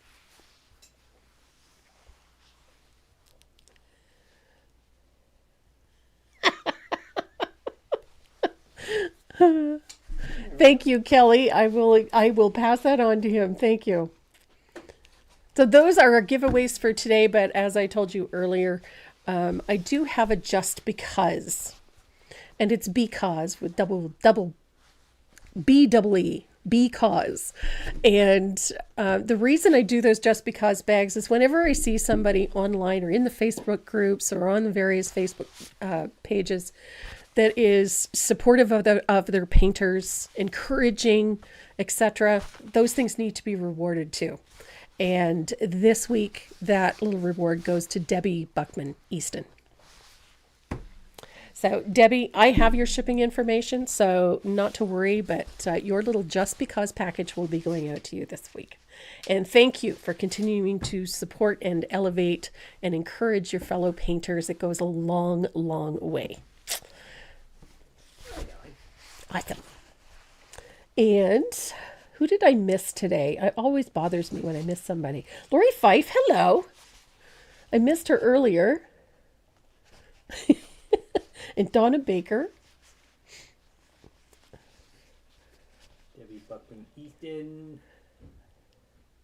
You are very welcome, Debbie. All right, guys, that's it for us today. I have to go make a spectacular meal for my husband for his birthday. And I have to finish making frosting for his birthday cake. So everybody have a fantastic weekend. A happy Easter to everybody. And if you are out driving on the roads, please stay safe. And I think that's it. We'll see you next Saturday. We're going to be doing a fabulous Christmas piece, and I can't wait. So everybody, mwah, I love you. Stay safe. Pet your dog. And pet your dog. And cat. Don't forget the cats. Yeah, gotta pet the cats. And happy Easter. Happy Easter.